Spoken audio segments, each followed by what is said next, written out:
Good morning, campers. It's Midnight's Edge in the morning. How are you? We have the boss man, Andre, with us. How you doing?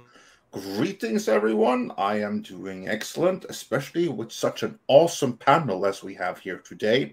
And we have some, I'm not going to say cool news, but we have some news that have dropped. We have some new episodes that have dropped. So I think that we have the perfect panel to discuss all of those things. And joining us for that, of course, is the Temple of Feminine Beauty. Hello, gentlemen, and hello, everybody in the chat. And it's always wonderful to be here on a Friday with you all.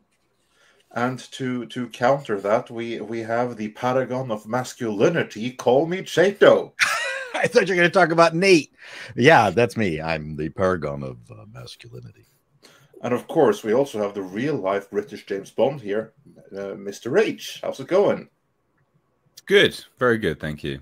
Hope you and everyone in the chat is well. And I'm sure that we are all better than the fans of James Bond are right about now, but we will get into that later. Until we do, everyone do us a favor. Please smash that like, help share this stream, which is something this platform, regrettably, is not too fond of doing at all. So we kind of do rely on your likes. Not for our ego, but just to help increase visibility that we are, in fact, live right now. And someone who is here and who can help us do that, if they haven't done so already, is Mr. Tickletrunk. We have Garvin Anbros, who thinks we are very late. Oh, sorry about that, that happens. And we have Knut82, who is very happy that the hamsters are running and firing on all cylinders. It takes some... Sometimes they're a bit slow to get started, but they always get there in the end. We have STR Red Wolf is here. We have Kari Leader is here. David Rayner is here. Yankee Doodle Dandy is here. That's the name I haven't heard for a while. Generation Selfie is here. That's sad but true, isn't it? Missile Toad is here. And we have Dominic Leroy, Max Relax, House Atreides, Glade Ribbon, and many, many others. And we also have some super chats to get us started, don't we, Tom? Indeed, we do. We have Callum Lyle, who says, I was up all night watching Jeffrey Dahmer series on Netflix. Yeah, well, you shouldn't do that. Was it good? I've heard good things. I don't know. I've heard mixed. I mean, I'm actually from the area. I remember when it happened. I could give it a shot. I saw the one scene where the one girl freaked out in court. They did a pretty good job with that. Waltman4 says G4 rumors from Vito's channel. Give or take on that guy. Take with a grain of salt. 3 more rounds of firing planned. Sessler is out next week, maybe. And everything shuts down on January 2023. I actually got some inside information on that. Oh, very cool. Do share. Well, I hadn't quite vented it all yet, but Vetted. Vetted, did I say vented? Sorry. Yes. Vetted, yes. I haven't vetted it all yet, so I can't really say if the person is legit, but they seem legit. They gave me a lot of information to go on. If he said vented, then that would be a Starbucks thing. Yeah. So, yeah, basically what he is saying in the short version is a week ago, the day that Frosk had posted the I Survived meme, they were chatting with one of the G4 contacts who told them at that point, G4 had not fired Frosk yet because the Comcast executives recognized a while back G4 is going to fail and decided to keep her around to put the blame on her to make her the patsy. Her I Survived post and the intense backlash apparently forced them to reconsider. The same source, same source said that right after Frosk's firing, Frosk Grant was the brainchild of 2 female producers. It was conceived as a stunt to get attention for the show and channel by antagonizing the audience, fan baiting basically, and creating a controversy. They did not clear the rant with G4 management or legal and did not anticipate the severity of the backlash. Frosk is said to have regretted doing the rant almost as soon as she finished it, and despite the brave face she put forth, the heavy criticism she received did get to her. Well, of course it did, or she wouldn't have posted that fucking tweet. I disagree that she regretted it at the moment because she continued lambasting people on Well, Twitter. that's what they said here. They Is that double she had down to, on something. Yeah, she had to double down on it at that point. Well, no, the you G4 don't business. You don't have to. You don't have to do anything. So no, especially if it wasn't approved. I'd say that part's bollocks. Because you don't have to. Like, it wasn't approved. Management didn't clear it. Neither did legal. And yet she then continued. That's off her own back. That's literally off her own accord. So no, that I don't buy at all. Her video was she just enjoyed doing it too much. I agree with Nate. It was rehearsed. It felt rehearsed as she was saying it. Oh, of course it was. That was rehearsed. That was scripted, and that 2 female producers were behind it. I have no doubt believing that whatsoever. But that was it JPEG rehearsed? That's that I am less sure about, but I have no doubt whatsoever that it came from 2 female producers who were hired for their politics and their status only. That I do not doubt for 1 second. Well, then there's more to it. G4 business plan was always a dishonest Trojan horse. They revived the brand to lure people in watching an esports channel, while they publicly humored fans who wanted the old G4 programming back. They privately planned to fill most of the programming with esports. There you go. And then the individual basically gave me a lot to check into them. And for the most part, most of that checked out. There was one individual I had to talk to yet. But other than that, yeah. So I get what you guys are saying, but that's what I got. Very interesting. That sounds like a video right here. But as for the Waltman's rumors that he got from Vito's channel, this is someone that I'm not familiar with, full disclosure. But I the think claims here, that's who I remember it is. Let me have a look. Sorry, keep going. I'll see if I know, because I think I 3 more interacted rounds with this of person. firings are planned. Cessler is out next week, maybe. Nice hedge I there. did. And everything shuts down in January of 2023. That I absolutely believe. I think it's going to shut down in December, so as not to have it drag on into any more of the next calendar year. I absolutely believe that, because this thing was doomed to fail. They've sunk millions into it and it was never going to work. And now it's obvious that it won't work. So I partially believe that. The 3 more rounds of firing, I don't know why they would do it in 3 more rounds. I mean, I would do it in 2. Get rid of everything that you can right now, apart from the skeleton crew needed to basically switch the lights off on the way out. So I don't quite see why 3 more rounds are needed. Could be true. I just don't see the logic behind it, but that doesn't mean there isn't one. What do you guys think of Vito's report? I have more faith in Tom's. Yeah, consider my source to you. I like Vito.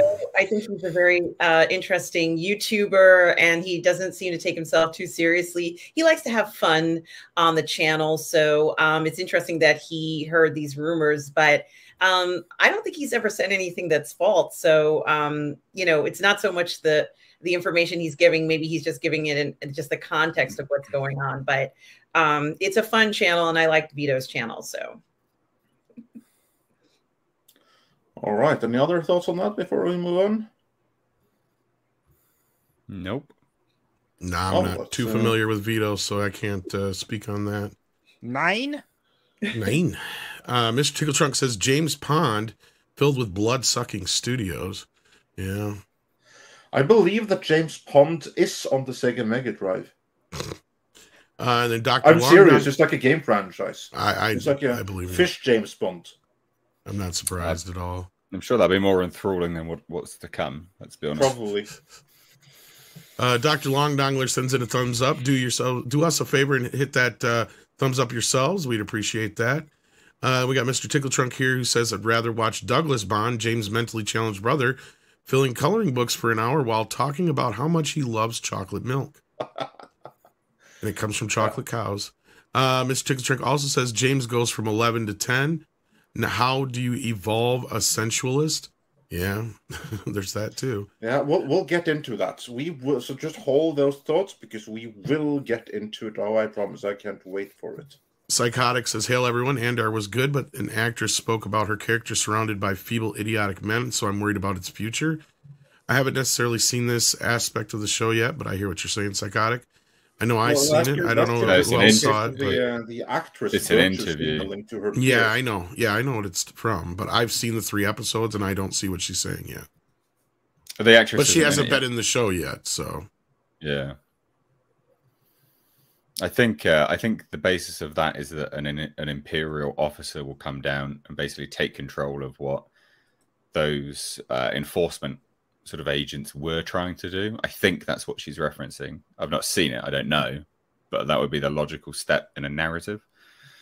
So based on what she says and what we've seen in one of the teaser trailers as well. So we'll see. Although I will say, I wish they got the people under PR control, because the amount of times these individuals open their mouths, and you can see they're very smug about it. You'd think that everyone would have learnt by now and gone, shut up. Or, oh, guys, you can't use that clip. We're not allowing you to use that clip. You know what I mean? Because they're in an echo chamber where they don't get that feedback. Yeah, true. Yeah. You were saying? I was saying, I agree. I just wish that they would let the work speak for itself. Let us come to our own conclusions about what we think the art is, and we'll watch it and enjoy it. But it just seems to backfire when they end up in situations like this, commenting about things that the show might not actually even address. So, I think we saw it in that one of the films nominated, Jane Campion's film, where everybody talked about this film, ad nauseum. And when you watch the film, for me, it had nothing to do with the way they described it. And I think if it had stood on its own, it would have won all the awards. But I think they harmed the work by over expressing what they felt people should feel about it, and people didn't want to feel that way, so they resisted it. So it's harmful. It is really doing damage, but the actors are out of control in this era. Most of them are stupid people, and back in my day, I think I mentioned it, I think some actor got out of line, and the guy I was in the room with picked up the phone, and it was just a 15-minute swearing tirade against the agent. They called the agent of the actor immediately, and it was just one F word after another. Tell the person to shut up, and those were the good old days.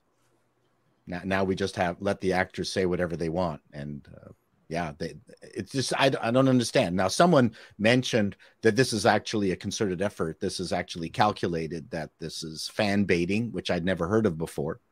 But I don't see how that's benefited any of the shows. Yeah, I think it undermines the work. Yeah, it is all about the work. But I think they're coming to the conclusion that the work sucks before they release it, and then this is somehow a bizarre strategy that is going to work. I can explain exactly how that strategy works, or why they think it works. My guess on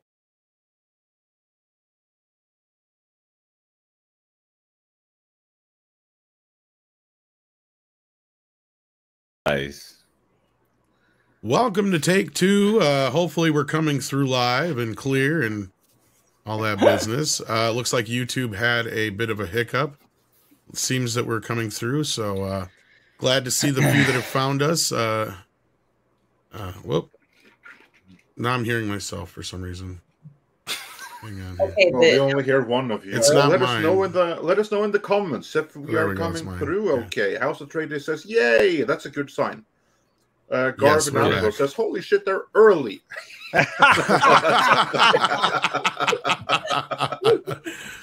Yay! All right. So yes, there must have been a hiccup in the system because of the counter information that YouTube has been conveying to everybody out there. We have had to take it down. Yes, indeed. And for those that may wonder, no, Norway has not yet been nuked or fallen into the ocean, so I'm still in charge. But yes, no, it appears to be working. And for those that already sent super chats, we can't bring them up on screen, but we still have them. We still have all your super chats, even though YouTube did its absolute best to make sure that we wouldn't. So all is well and right with the world. With that, where were we? We were talking about marketing, fan baiting, pretty much. Fan baiting, yeah. I think you were trying. Yeah. You're talking about why does Norway and Sweden look like a limp penis and Finland is the balls. I think that's what we were discussing. I think that was what we were. I'm sorry. Did I? I think you may have like slumbered there for a moment. But, Paul has penises on the brain. Yeah. I'm fine with penises. That's right. I've got Norway envy. Yeah. Well, someone who really has it is Jeff Bezos. You need to only look at his rockets. Yes. So why don't you introduce everybody again so you have a start to this show? Yes, of course we have Andre with us. We have Mr. H joining us. We have and Mr. Call Me Chato as well. Welcome to the show, and well, re-welcome to the show, I should say. Although on the re-upload, I wonder if Andre will just combine this with the beginning anyhow. So yeah, yes. I'll do that for the re-upload. I think I'm just gonna splice the two streams together for maximum hilarity for posterity. Just don't cross the streams. That's right. We try not to whenever. Here's what you do: you cut in right here, Andre. The aliens, we got them all. We killed them all. It only took 5 minutes. We're done. Yay! We managed to survive, unlike Frosk. Yeah, exactly. But just to address that for those who are just coming in, everyone, please like this stream. Help share the stream. Let everyone know we are just about the only ones on YouTube who are alive right now. So, yeah. And for now, anyway. That, Callum Lai wonders on behalf of many others, are you reading the chats from before? And yes, we are reading the chats from before. We cannot get them up on screen, but we will be, well, unless we can maybe do a hack there or a really simple solution. So that we can do, but we'll do all the super chats. We have them all. As Martin Luther King said, I have a stream. Yes, exactly right. But to continue where we were. Where Chatos and H's can stream together in harmony. That's right. But we were talking about, I don't know exactly how we got into it, but I do remember it was the first it was a super chat, that we had gotten down the road of fan baiting, and you were trying to tell us how it actually works. Yes, how fan baiting works. So just to get back to that from the beginning then, because it's very easy to think these monies where you do fan baiting, where you piss off the audience and tell them that they're horrible istophobes, and then you're surprised when they don't show up. Why do they keep doing it? Now, there could be several reasons, and I'm not disputing that there are. There's absolutely like more stuff going on in the background there. Well, let's ignore all that so we don't get taken down again, and only focus on the marketing aspect of it. The studio's marketing department, they are the ones who will be held responsible if the movie doesn't perform, or partially they will be held responsible. But people working in marketing in Hollywood today, there are some good people there. There are some really clever, skilled individuals, and I highlight those some because the rest, the majority, are useless cunts who do a job a child could have done and fail at it. Which is why they need external help. Which is why you have PR agencies whom they outsource to essentially do the marketing job for them. And these PR agencies, in this day and age of digital marketing, they are not measured on whether or not the movie performs. No, in the age of digital marketing, these PR agencies are measured on social media engagement. That is their calling card. That is what they are measured for. And the ones that can get the most engagement, they get the most gigs. Because then you have the assumption that engagement will translate into awareness, which again translates into box office. This harkens way back to the old marketing maxim. There is no There's no such thing as bad PR, which of course is total bullcrap. So basically, you then have these PR agencies, and they function much the same way as bad robots do. They are all glitz, and they all hype, and they pitch themselves to the various studio marketing departments saying, look at what we can do for you. Look at, these are the things that we have worked on before. These are the movies that came out in that time span. Look at their engagement, their awareness, non-existent. Now look at what we did. Look at the movies we worked on. Engagement through the roof, awareness through the roof. Everyone knew of Ghostbusters 2016. Never mind the box office, that was a movie failing. Everyone knew of it. And that's their pitch. And so they go to studio and to studio, they get connections after connections. And so they get gig after gig. And what they do is drive up engagement by doing this fan baiting, by making people angry and pissed off. Problem is, of course, that there's no money in this, but that's not their problem. They're not measured on money. They're measured on engagement only. And this is something that happens more than you would think. I would think that the only time it worked, corporate business.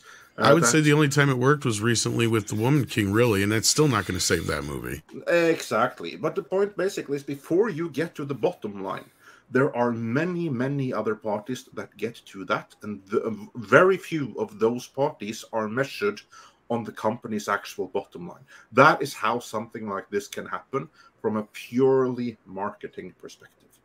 From a corporate perspective, which I'm also Fortune 500, which I do a lot of business with in my web world, the equivalent is the funnel. Everyone talks about the funnel, and it's actually it's easier to hide the results within a corporate setting than in Hollywood, because in the end, the final product has to get bums and seats or eyeballs to it, right? So there's going to be someone is going to have to take responsibility for that. But in the corporate environment, everyone talks about the funnel and the size of the funnel, but no one ever talks. And anyone is worried about actually admitting whether all the social media engagement worked. Nobody wants to talk about that. That's the dirty secret. Now, the other piece to this, which I'm just going to put out here, and I don't have an answer for, in the corporate world, one of the reasons that a crap ton of Gen Zs were hired is because the managers had no idea what to do or how to work with social media or even in computers, because they were boomers. And so a higher than normal influx of young people entered these companies to be social media advocates. And that also changed the culture of the companies radically. So in Hollywood, they're hiring these PR companies, I'm assuming, because they're hiring these outside PR firms because the main PR firms don't know what they're doing with regards to social media. That's my thought. Yeah, and you're not wrong. That sounds like a very astute observation. And moving on from that to the next super chat, then we have let's see, we got this one. Callum Lyle, he has a couple of super chats here. He wandered for $5 Australian. I can't bring it up. Actually, let's see if what I can do. I'm just going to do this, and then I'm going to do this. I'm going to post it, because that way we just may be able to get a version of it up on screen at any rate. There we go. Callum Lyle wanted for $5 Australian. I don't know anything about Hellraiser, and I don't want to know. Mr. H, what's your opinion on the God Hand in Berserk? You're muted. Still muted. I unmuted you. I know, you muted me. That's what I was saying. It's like, you muted me. And you're like, yeah, you're muted. I'm like, I know, you muted me. God Hand in Berserk was modeled after Hellraiser. I like the God Hand. They're cool. They're really cool. Berserk's where is it? Berserk. I've got the 3 deluxe editions there of many. Yeah, the God Hand are cool. Really, really, really cool. They are effectively Cenobites. They were modeled after the Cenobites. That's that is kind of the inspiration behind them. But yeah, they're sick. They're really, really cool. Good. All right. They're a very good cool. crossover, I guess, between like anime and a horror of like the Western world. And then Callum Lyle also says Gao has a toilet fetish, or just a freak. How did we arrive at the conclusion that she has a toilet fetish? I don't know. I haven't seen the She-Hulks. Is there a lot of toilets in them?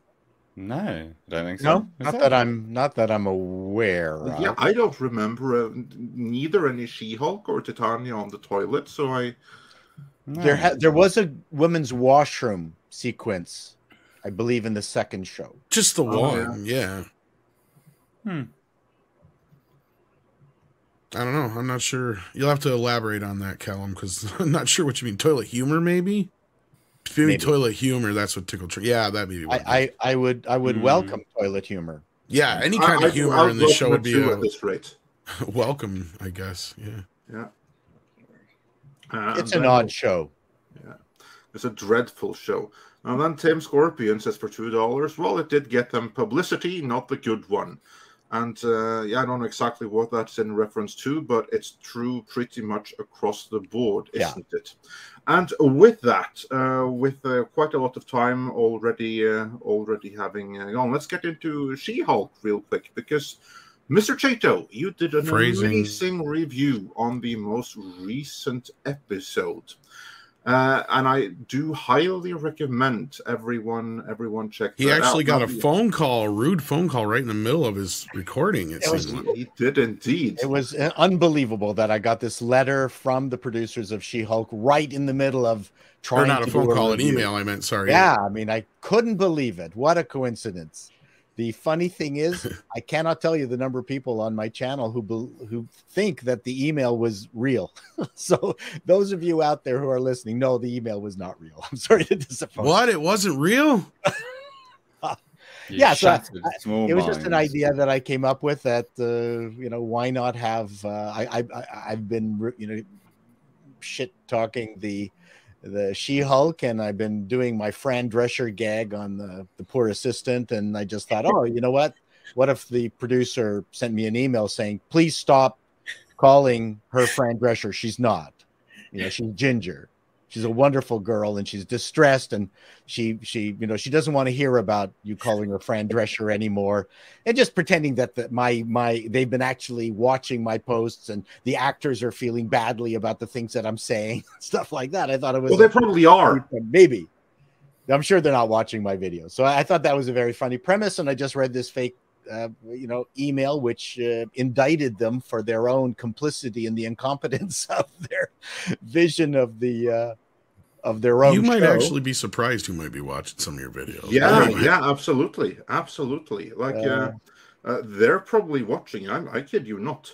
Anyways, I had a fun with it. It was an interesting gag that I came up with rather than doing just a straight on review, and I'm always trying to do something creative, and it took off. So yeah, it was fun. And as far as the show is concerned, again, it's my main point of the impetus for the letter to me was this: the producer telling me the show is not for you, and by extension the show is for them. And who's them?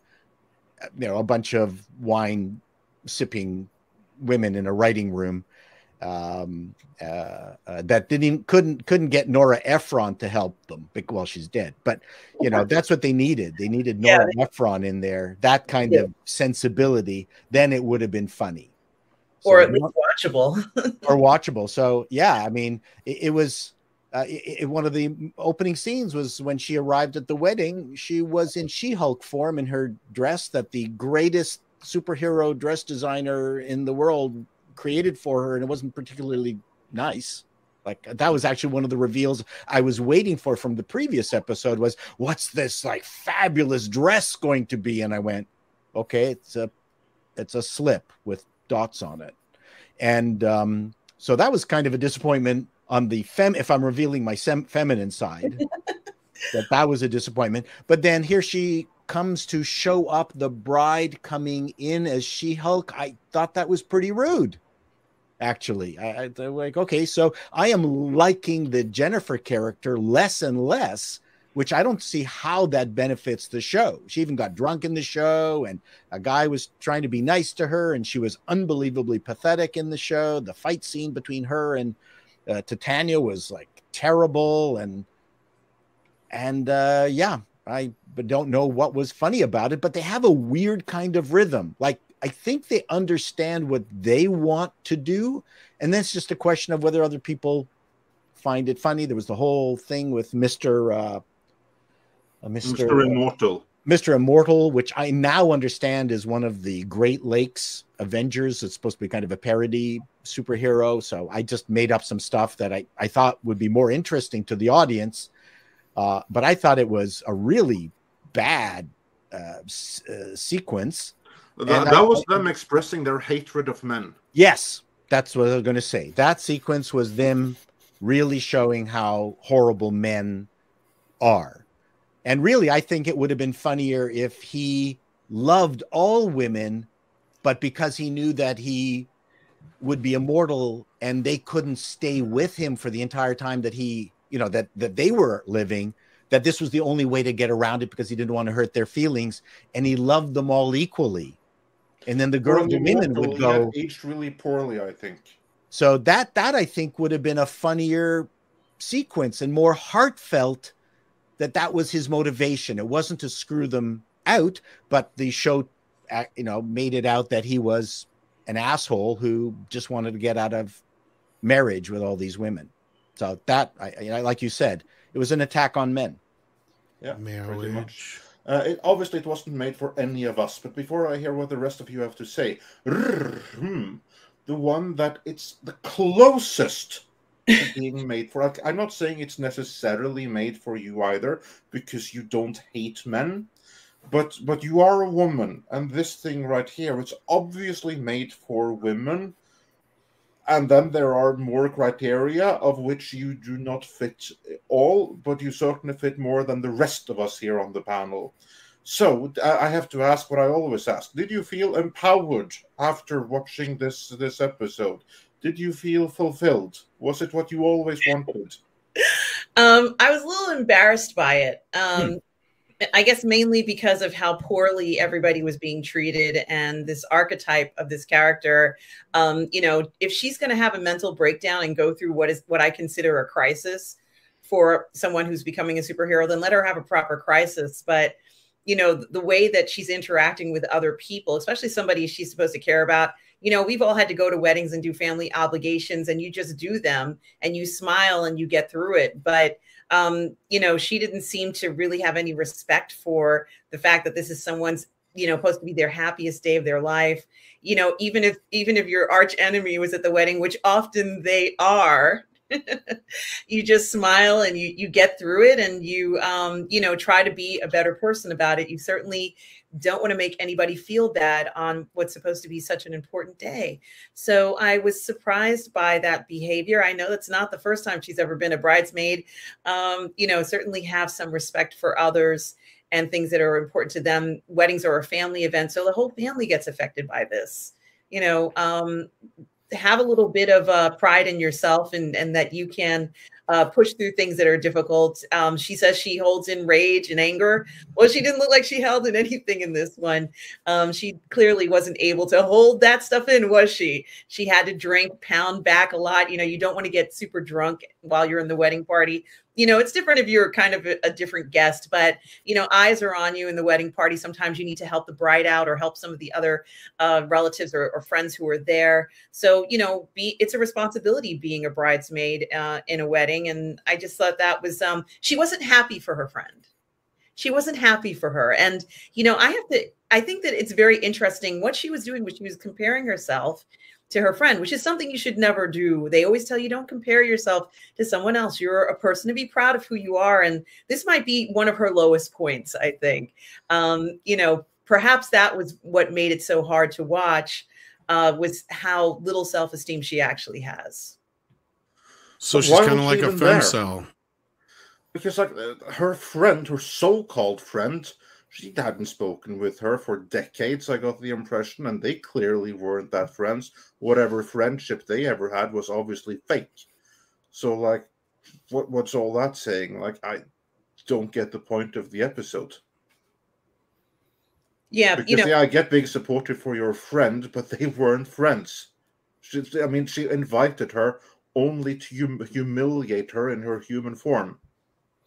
Yeah, even that. I mean, this is for whatever reason she needed her there, and I'm just going to say once again, a lot of times you have to attend things, and perhaps it's not something that you feel you're going to enjoy yourself at, and perhaps you don't enjoy it, but you're still there for a person who asked you for something, for such an important thing. She's not asking you to go, like to an amusement park or something like that. This was kind of an important event, and as somebody who probably has to show up to a lot of events as an attorney, they tend to have to attend different functions for, the firm, and, you have to make appearances for things and be more social. She's not quite as social as she should be for a person who's now has a top level position at a firm where she's handling high profile cases, if you will. She's not quite as social as a working professional would be. She would be going to things like this all the time and constantly running into her friend. It wouldn't be such a shock or a surprise. That girl is going to be around forever. She's supposed to represent everything she doesn't want to be around. But she's got to overcome some of this stuff. These little nuances in your life, it's not going to help her to grow, and, it's going to hurt her in her career. So that's how I look at it from, let's say, a professional standpoint. From an entertainment standpoint, it's embarrassing. If I saw a friend who was acting like that at a wedding or whatever, that you'd have to pull her aside and say, all right, it's going to be okay. You're going to be all right. They need a pep talk. It wasn't amusing or fun. Weddings are supposed to be fun events, even if it's at a disappointing moment or not the best circumstances. She's a party pooper. I think she's more of a femcel, it sounds like. And it's like this they're whole thing. All party poopers there. Yeah, I thought it was interesting that her husband didn't exist. I didn't meet him, not that I can recall. Wouldn't you? No, we didn't see him. That the bride do is introduce the person that she's going to be married to, and so there's just men were devoid in this episode, except for that one guy who was trying to be nice to Jennifer. Yeah, the creep. He wasn't a creep at all, I don't think. I think he was genuinely interested in her, and she was just drunk. Like, she's so drunk she probably doesn't even remember the encounter. Probably. Speaking of remember, I also think that the reason we didn't see the broom at the wedding is because the writers forgot about him. Probably. No, I'm serious. I think they forgot. I think they were like, so yeah, we have like this cat fight between the ladies. So all the ladies were writing this for. They're going to see themselves in this and think it's so hilarious. And they forgot all about the dude at the wedding. Gauntlet at the very beginning when She-Hulk showed up and they talked about her ass, all women, like it was just nothing but women. So it felt really. I think they ran out of man budget. They've got a quota. Well, men cost more. That's the whole. I think the dragon wedding was more interesting and entertaining than this. Whoops! I think we both hit one at the same time there, Andre. Yeah, it looked like men's brains are worth more than women's because they're unused. Adam brings up a good point though, and even though I've only seen a couple episodes of it, this is true too. This kind of was something I was trying to get my head around over the first few episodes. How did she get to this point? You're right. There's you can be like one way and get so far in a certain job, but in a job like this, like I can't believe Johnny Cochran is socially awkward, right? Like I don't. He didn't get to the.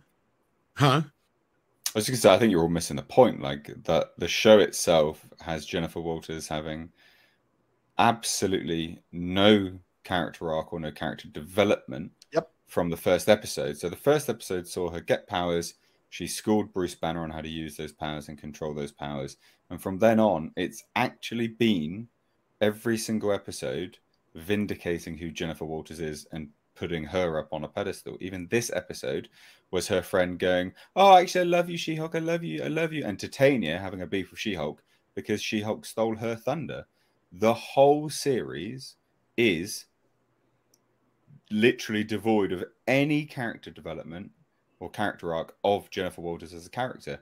Every single episode is just vindicating everything that she's done before and putting her up on a pedestal. The previous episode, she goes to court, and yeah, like the catfish guy, the guy who felt like he got catfished, completely justified, was like, look, she's just not my type. But She-Hulk, absolutely. So yeah, like, and everyone was lambasting that guy at the end of the last episode because he walked out. It's like, yeah, he walked out. He got catfished. And then they doubled down on that. And then the friend in the bar is like, you do so much better than him. No, it's not a case of doing better. The guy was well justified and was actually quite a nice chap. It's not a case of doing better. So every single episode, there is no character development. There's no character arc for this character. She is so paper thin. What we are watching is a bad, not that I've ever watched it, but I'm going to say bad because just objectively, a bad version of Sex in the City with superpowers. That's all we're watching. Yeah, but at least Sex in the City had sex in it. Well, I said bad because I've never watched Sex in the City, just as an FYI. I'm assuming it's bad anyway. As a comedy writer, the cheat twist ending where the bride came up to She-Hulk and you think she's going to lambaste her again for screwing up her wedding, and then she goes into star mode. And then she flips and goes, "Oh my God, She-Hulk's at my wedding." Well, didn't she at the very beginning tell Jennifer Walters to stop being She-Hulk because she's not to turn into She-Hulk? Not right. Stealing her thunder. And what I've said before. She's stealing her thunder, and that's exactly the same. But that's a that cheat Titania joke. Was using. Yeah, and that's yeah. But this is the point of the show, is that the point is just to prop this character up, because they are so afraid of having her go through any form of change and sort of grow as a character. They're so ballsy about it.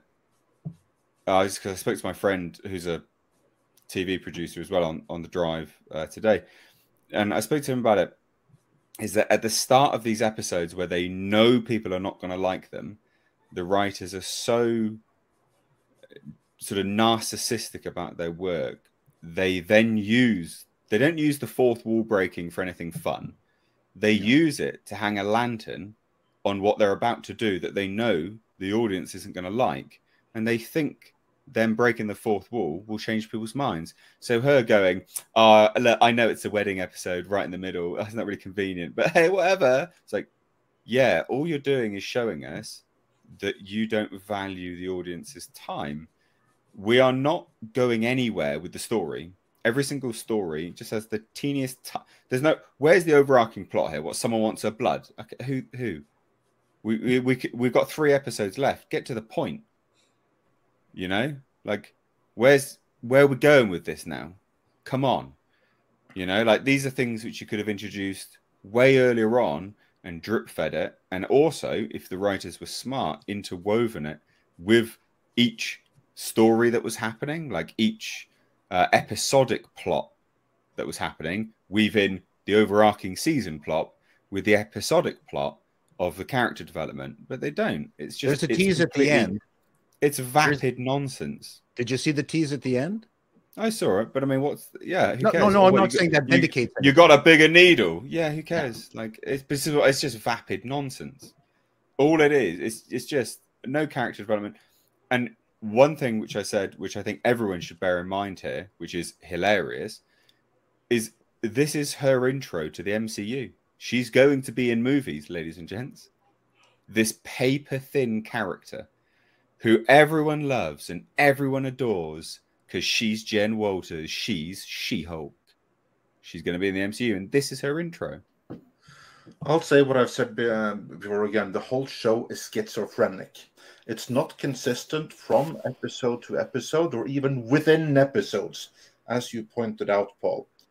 In the beginning, the woman getting married did not want She-Hulk, and then she's starstruck to have She-Hulk there towards the very end. I mean, it's a cheat joke. It's not even that. It's pure incompetence from the writer's room. And I'm shocked that these scripts were ever approved. But before we move on, Tom, did you have any thoughts on the state of She-Hulk before we do the She-Hulk related? No, chats? not anymore. I just thought that was interesting that Aaron brought up that, yeah, like I don't see how she got this far being the way she is, because just to get that high up in you know, as being a lawyer, you have to be good in the courtroom. You have to be good with people. And she was stuff in the like DA's office before this. Remember, she was Yeah, really that's high what- up anyway. That's She's what I'm always saying. been Like, this high up. Mad. Yeah, but to get even higher up, it's not enough just to be a good lawyer. If you're the best lawyer in the world, but you're not the politician, you're going to stay at a certain level and never progress from there. And this is the same everywhere. No matter how good you are, when it comes to like positions that require some level of mingling and stuff like that, you're not going to reach above a certain level unless you have the personality to match, which is why many of the people you see at really executive positions aren't necessarily the most qualified, but they were the best politicians. They were the best people persons who were able to maneuver themselves into those positions. You don't have that, you're not going to get there. As a sitcom writer, every show, almost every show, should have had some kind of legal element around that Jennifer was dealing with. The wedding could have been something that she went to, but then was called back away from because her court duties or the client that she's got called her back or required her again, which caused tension. Yeah, bring Titania back in that format. Correct. So you're that so would have been the way to do it, right? Day-to-day work caused the wedding caused tension within the context of her business. That's how a sitcom would normally have been written.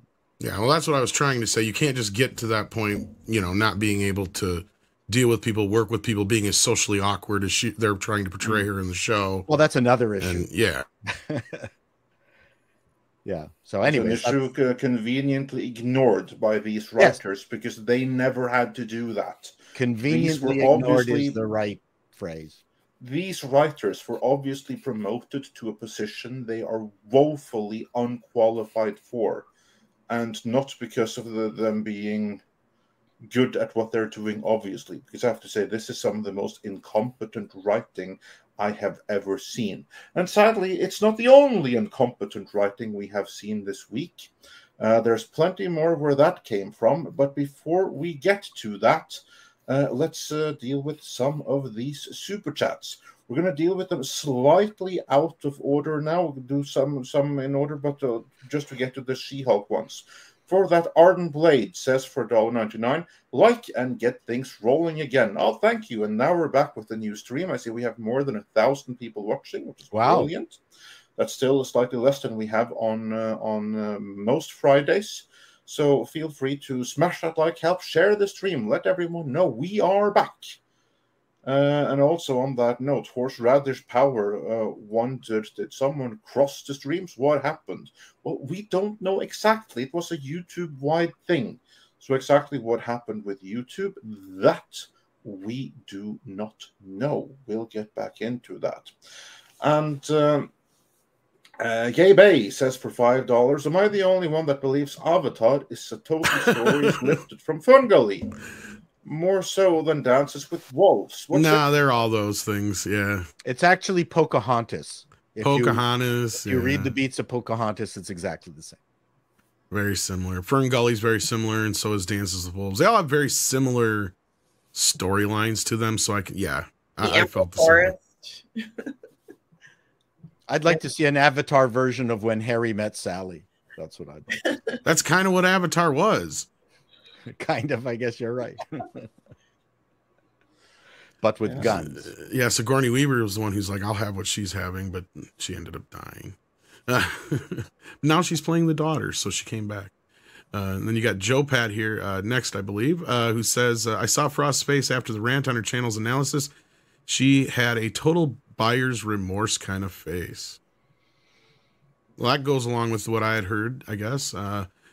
Korean USD or Korean sends in $4.99 US dollars. Yeah. I thought was a red flag, or I thought Frost was a lesbian. Is that what? I think because here some of the I think it's a rainbow flag. That's Like what I thought. Trans symbol. I honestly don't think she was born. Oh, okay, gotcha. No shade. Well, yeah. We don't know. I don't want to find out. Mike and Hayers says Andor and his people are reskinned Ewoks. I don't know if I go to that point. Beat Bop Boop says, who really gets the final say who plays Bond? Well, that would be Barbara Broccoli and who's the other guy? I can't think of the guy's name. I don't think it's broccoli. Is it broccoli? Is that how it's pronounced? I think so. Yeah, I don't care. Yeah, they would like that, wouldn't they? Kind of like people whose name is Bucket would like it pronounced bouquet. One of the funniest British sitcoms of all time, Keeping Up with Appearances with Bouquet. Yeah. That was a great sitcom. Yeah. She may prefer to be called broccoli, but her name is broccoli. That's what everyone's going to say. Spelt like it, I'm going to say it. That's what it says right there. If they have a problem with that, they shouldn't name themselves after a vegetable. Very true. And I can't remember the other person's name, but yeah, it's whoever's the head of that whole thing. Michael G. Wilson, is that who it is, Jeff C? Yeah. They're the ones that make the decision. And we're going to get into that in a little bit here. That's one of the main topics here. Let's see here. Did we get this one from before? No, that's a follow-up. A different version? Okay. Waltman says the G4 info rumor Vito got was from his sources on his own end, but still stated that he needs more vetting in the video he posted. Yeah. There you go. Callum Lyle on the She-Hulk note says Twitter page is doubling down on telling people not to watch and calling people incels and blah, blah, blah, which says it all. Yeah, I shared that. That's actually not from an official She-Hulk page, but it was getting passed around by a lot of other people and YouTube channels and full disclosure. We retweeted it. We, as in me, retweeted as well, knowing full well that it's a fan account. But what it said, the attitude, just goes perfectly in line with everything else in the show. So for anyone who wonders, yes, I know it's not it's a fan account. This is obvious. But still, it's a fan account that may as well have been a real account because everything that it says, it's so perfectly in line, tonally and spiritually, with the show itself. Yeah. So, yeah, I'm aware of it as well, as I pointed out by putting it on the screen. Mexican Iron Man says, Chato, I thought the email gag video was real. I even sent a super thanks, but now my little Mexican heart is broken. You hurt his heart. Oh, do I have to pay you back? Like a hard taco shell, believe all white people. I'll make it up to him. Don't worry. Rambam 3000 says, if only Steve Bochco was writing She-Hulk.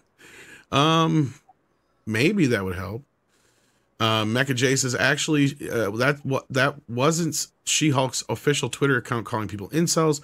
That was just a She-Hulk fan account. Yeah, we just covered that. And there was a lot of other people that picked it up though and retweeted it out or put it out as their own tweet as well. I noticed. We need Amy Sherman to write. Amy Schumer. No, Amy Sherman. Oh, totally different person. Yes, Schumer is not funny. Amy Sherman. Yeah, we practically have her writing already. Who wrote The Wonderful Mrs. Maisel? She would make She-Hulk funny. She would make her Jewish too, which is the way you make people funny. When they talk like this, it's actually much funnier. Everything that sounds like this. Oh, I skipped one there. Horseradish Power says, is watching She-Hulk a form of self-harming?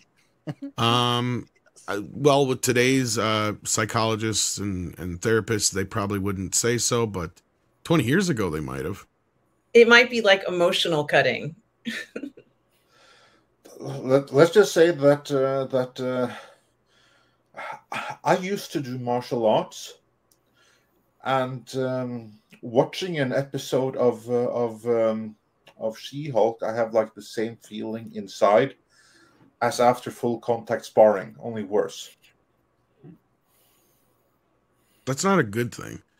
John, that means it might even be like have like radiation. Only poisoning or it was more satisfying. So basically, it's the pain without the satisfaction. It's like Hellraiser. Kind of. There's no pleasure, it's only pain.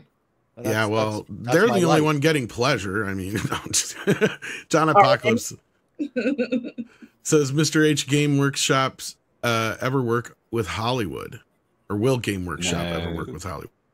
They're trying to do their own thing, but there was an Eisenhorn series announced a while back, but nothing has come from that. So I don't know really. Games Workshop are an interesting company. They seem to be actively pushing away again a lot of their core fan base with really, really dumb decisions and dumb marketing and dumb costings of things. So I can't imagine they will. Not yet anyway, because they tried to set up their own sort of subscription basis for stuff. So I would imagine they'll try and pursue that first before they venture off licensing an IP. Unlikely that they'll sell one, but would they license one? Maybe. They do a lot in-house, so I'm sure they'd be reluctant to give it up. There you go. We got Magitech Mags in the house. It says, sure, this show is definitely not for me. I just don't find bitter, selfish, woe is me character for me, LOL. I guess I'm an incel for not watching. Guess so. Yeah, that was kind of the point I was going to bring up when I brought that up. It's like, anybody who doesn't like this show is evidently an incel, according to that, I don't think we miss anything by not watching it. I don't really miss anything. No, and the last thing in the world is Magitech Mags is not a bitter, selfish, woe-ish person. She's definitely not that. The thing I don't understand is that you can make fun of the Chuck Lorre school of regimented sitcom beats, but he knows how to set up a show for success. Okay? And She-Hulk should have brought in Chuck Lorre and just said, look, you know, let's at least establish the main characters. Let's, you know, get a rhythm to the show, a court scene every single show, et cetera, and then Chuck could leave. But we didn't even get that. It's just, or in the very least, get some people that worked with him, maybe. Yeah. Excellent suggestion. And they could have also just gone with a different sitcom genre each episode. You know, make the first one Ally McBeal, then make the next one The Office, then make, you know, if they want to switch it up a little bit and they don't want to decide on just having one type of comic trope, take all the best comic tropes you have, the 10 best ones, and have each episode be in that genre. It would have been cool. Well, that's what I thought WandaVision was going to be. As a streaming show, you could probably pull that off, but also sitcom wise, She-Hulk had such a rich premise that I don't even think you had to stunt it that way to make it a good show. Yeah. So no, it's almost like they're working against themselves, because we brought it up time and time again how easy of a premise this would be to milk comedy out of, and it's like they're avoiding the being funny. It felt like to me, and that's why I just kind of checked out of it. Just there was nothing there for me to really grasp onto. Carlos Estrada says, I thought She-Hulk couldn't get drunk. Didn't they establish that when Hulk talked about drinking alcohol without the buzz? No, they get the buzz. He just didn't get the hangover. No, but Jennifer did. Jennifer can get drunk. She-Hulk can't. Right. Yeah. And she was in Jennifer form at the time when she was drinking, because her friend asked her to be in Jennifer form. Right. And that floppy dress on her looked awful. But I guess the point was that when she became She-Hulk, she filled it out. Nah, it looked terrible. Sorry. That's bad, because they're animating her. They can fix it. Bridesmaids' dresses are supposed to be awful, though. That is the joke. Yes. Xenobit says, was this Jennifer Walters, the attorney for Amber Heard? Heard. Yep. Yeah. She's such a bad lawyer, she might as well have been. Yeah. And then Megs comes and says, oh, I got it. Shulk is nothing but college life projection, drama, drunken parties, clucking hens. LOL. This is the life of the people behind the show. Yes. They're perpetually stuck there. Feels more like high school to me. Well, we've had two legal shows in a row where Book was the lawyer, not She-Hulk, not Jennifer. but she makes a good point. I mean, it's very immature. Yeah. It's I could have so much fun with this show. That's like such a disappointment, and not make it the male-oriented show of the original. I think they could have had it as female-oriented as they envisioned, but still make sure that she's a competent lawyer, at the very least. Yes, and have normal sexual relationships at the least, which men don't understand. So, which is why you'd need a woman writer. Yeah. And then we got Septian Patterson, who says, I heard the writers are ignoring the past lore pertaining to Daredevil Roblox sound. You look radiant. Mr. H hit the nail on the head. Thank you. Yeah, as far as the past lore to Daredevil, I'm afraid what they're going to do with. Well, we actually have reported that already, that this is a different universe. They confirmed the Netflix series never happened. This is a complete and total reboot. Yeah, they did confirm it. Yeah. The closest they came, I think Feige one time said, "Oh, that's just kind of like a loose origin story to go by." It happened in another universe. So from the point of the MCU, the Netflix series took place in a different part of the multiverse, and the Netflix Daredevil and Charlie Cox, they're just variants of the ones we see in the MCU. They're like the real deal. So that's the point of view that they're taking there. But with that, let us move into the next order of the day. We still have the Rings of Power to talk about. Before then, we got some indications of what they are looking for in the next James Bond after Daniel Craig. Mr. H, can you take us through the story? Well, I mean, it wasn't really much of a story. I mean, there is a story, obviously, but it's not. It's just pathetic, really. Let me find the article part of it all up again. Essentially, they're looking to retain the version of James Bond and accentuate the James Bond that we have been having, the sort of, in touch with his feeling. I mean, it's not going to be James Bond is the point. So Barbara Broccoli, I've got it up now. So Barbara Broccoli says the James Bond future, more emotional side, basically Bond is evolving just as men are evolving. So this was in an interview with Variety. They touched on Idris Elba briefly, just hinting what we all knew anyway, saying that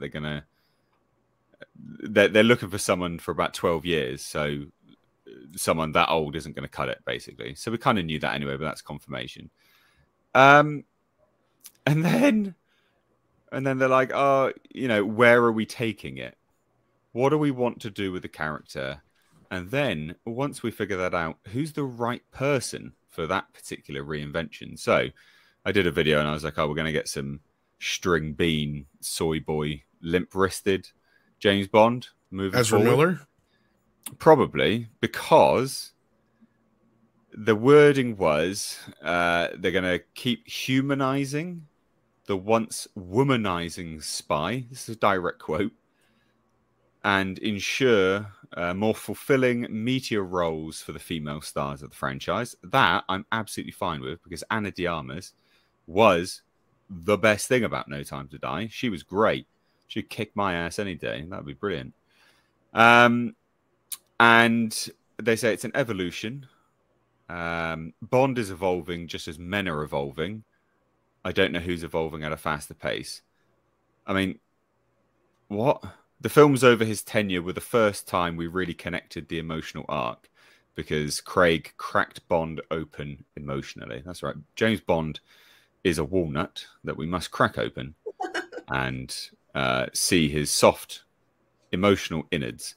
But fundamentally, break his nuts. Yeah, I mean, look, fundamentally, that's not James Bond, right? And the thing is that at the end of the day, if you're going to... So having James Bond be emotional at moments is intriguing, right? It's compelling because it's fundamentally out of character. So to have a character go through changes, you need them to you know, differ and diverge from their baseline, their status quo.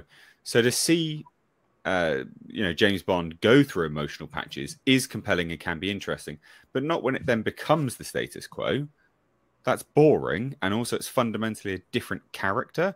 And also this nonsense of James Bond is evolving just as men are evolving. What are you talking about? And bearing in mind, this is someone who's literally the director of Time's Up in the UK, which speaks absolute volumes. So, I mean, that's the story. Yeah, nonsense, really, isn't it? I think, personally. What stands out the most to the whole thing is they're talking about that James Bond will evolve like men has evolved. And to me, this seems to be like a reflection of what I would call war on masculinity, first and foremost in the US, where everything that men traditionally has done as earners and protectors, all of that is under threat. Holding, my understanding is that even holding a door for a woman up, what used to be considered chivalrous, is right now toxic masculinity. All of that are you is under joking? attack. No, wow, I no. still do that. I still do. Yeah, that. yeah, I know. But if you do that the wrong places, that's not going to be appreciated well. Not allowed at Tesco's. No, they got automatic doors, mate. They just don't. There you go. And so yeah, so basically there's like so many things that men used to do that they no longer can do, and this is now, they say, men have evolved. And I disagree. Men haven't evolved anything. There's no evolution here. That's suggesting that something is natural. No, that's just an excuse. From my point of view, what has happened is that society's norms have changed. Someone forced in new norms and new rules and new restrictions, and now suddenly this Bond has to adhere to that. That is my take on that. Are you excited about the new twink for Bond that's going to be a male feminist? No, I like men holding doors open and being chivalrous and being masculine and embracing masculinity. I love all that stuff because I love men who are that way. I think men should stay that way if they want to. I certainly don't have a problem with James Bond, old school. He's a spy. He's not a womanizer. I can't stand people saying that. He's doing his job. You know, we're not supposed to judge him, you know, like anyone else.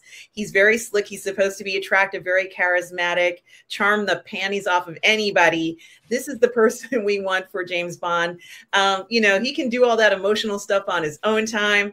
I want to see somebody who's strong and looks good and gets the job done, you know, and is in time for, you know, champagne and cocktails later on in the day. That's what I want to see in James Bond.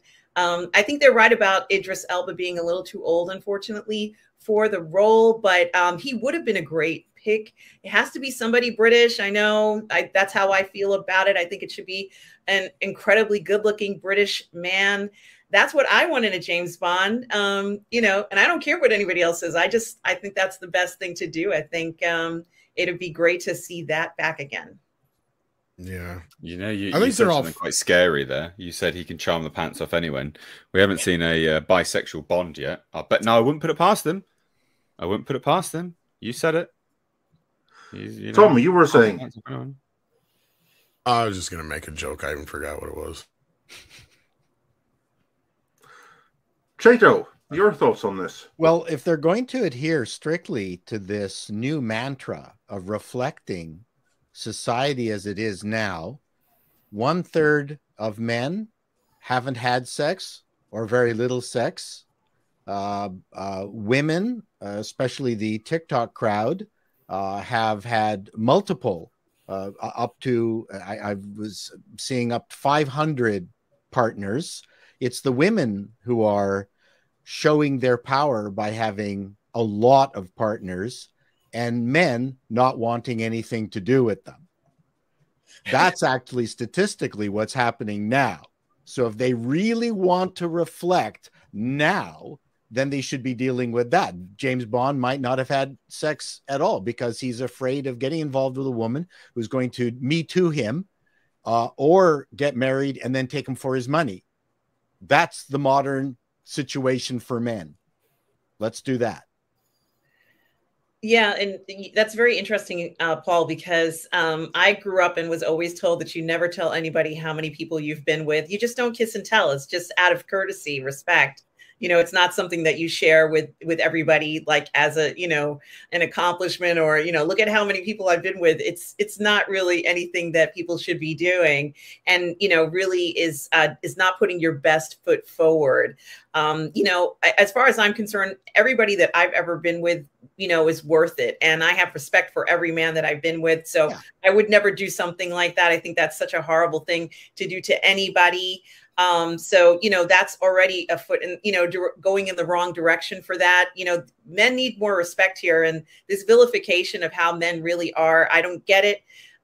We see stories like Reacher and the Terminal List, where we see men behaving like men we know, being very successful. And I hope that this whole plan goes out the window. It falls apart. Someone takes whatever it is and throws it in the furnace, and we can start again with what we know James Bond to be. You know what's interesting, though? You say about the Terminal List, right? And that, I mean, that's a fantastic show, absolutely incredible. And yet it does tackle very emotional and very sensitive subjects, where the main character does explore all of those very complex feelings through a very brutal and harsh story of revenge against a conspiracy of sort of atrocities, right? So, like, you can do it, but they're looking, you know, the Broccolis are looking at it through a completely wrong lens. But he hugs his chums emotionally and truthfully in that show. Are we talking about the Terminal List? Terminal List, yeah. I'm saying on Terminal List, I mean, they're brothers in arms. It's not just that, like, it's also the pain that he feels. Oh, we don't want to go into spoilers, but, you know, the whole family situation, things like that. I mean, you can do it, but the problem is that the Broccolis and Bond in general won't do it through that light, which is going to be a shame. I think the problem with this whole thing is this description she's giving us sounds like a fucking Monty Python skit. It does. Yeah. It sounds exactly like a Monty Python skit. What would they do with James Bond? They would make him the exact opposite of what you would expect.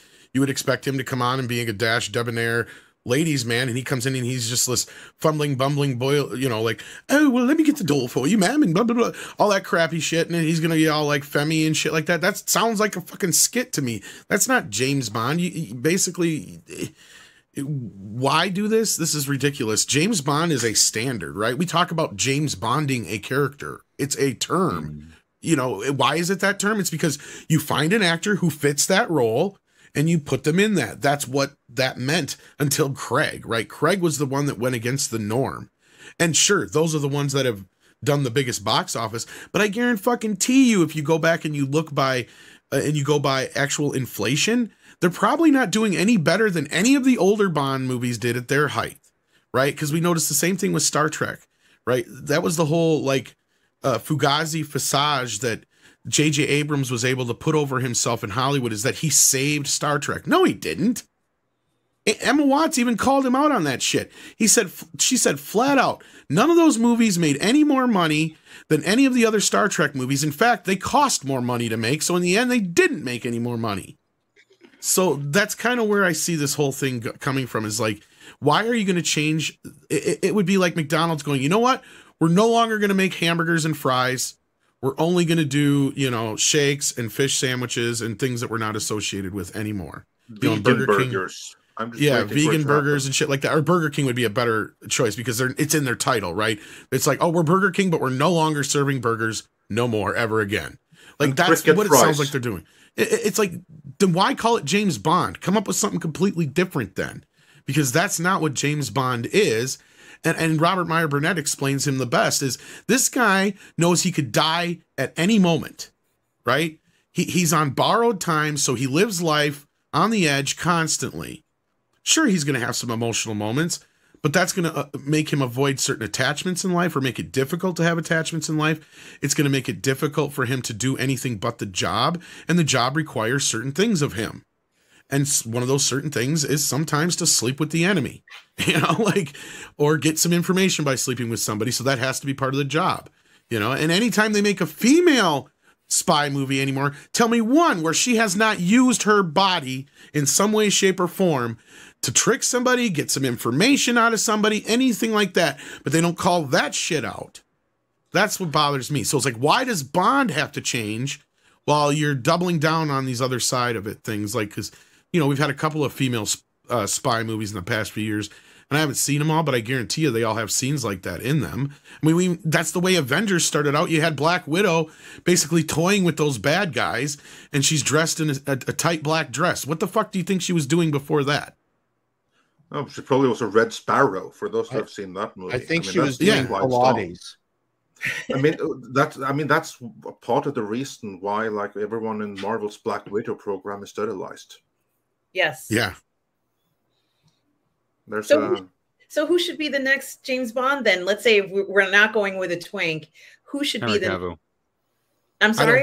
I think he's too old. I think that's kind of the whole thing with the 10-12 year thing, is that they're also signifying that Man from U.N.C.L.E. was his audition. He was incredible in Man from U.N.C.L.E.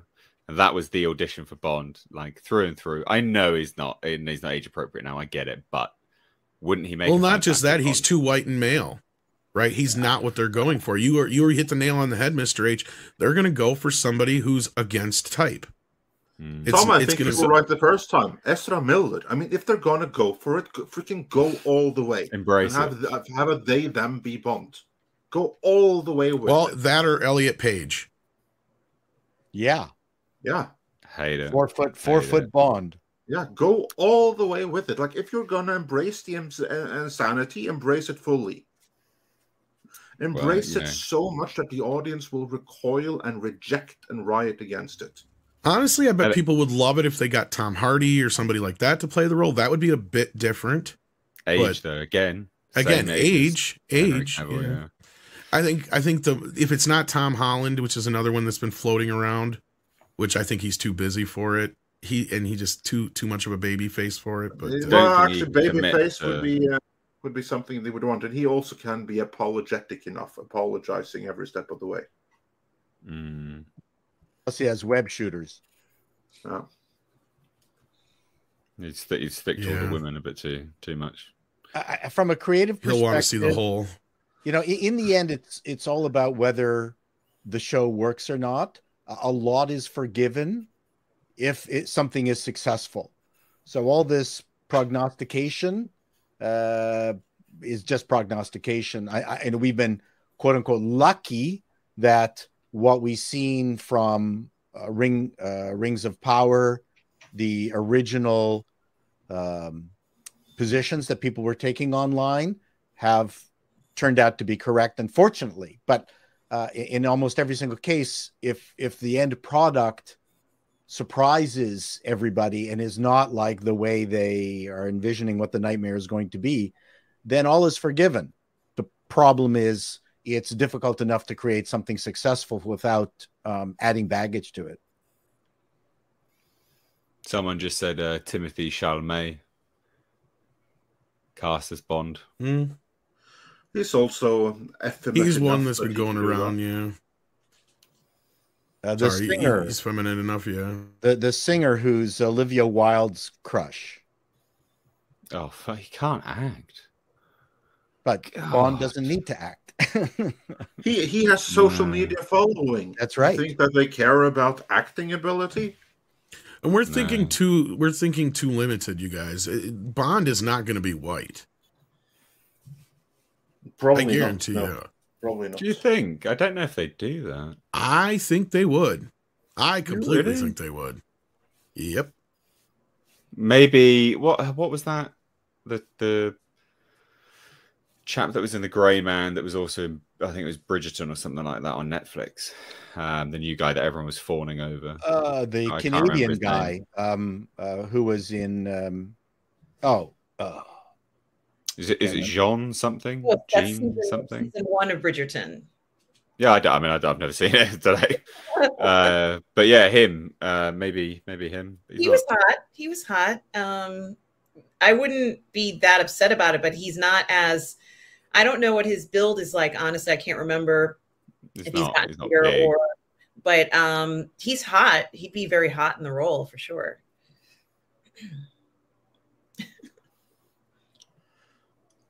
Yeah, I'm scanning through the cast here and I can't see your name. Jean. All I will say is that we are bringing up all of these people. What a horrible, horrible state for James Bond to be in. When everyone we bring up are people that have absolutely no business being Bond under any normal circumstance. I mean, I think that the ending of the most recent Bond movie was quite symbolic of what they're doing right now. They blew him up and killed him. Yeah, they did that on screen, and spiritually, they're continuing down that thing right now. I think that was their way of saying that, look, this is even this guy, he was a little bit more emotional, a little bit more with the times, but not enough. So we're going to blow him up just so you can all see what we're doing here.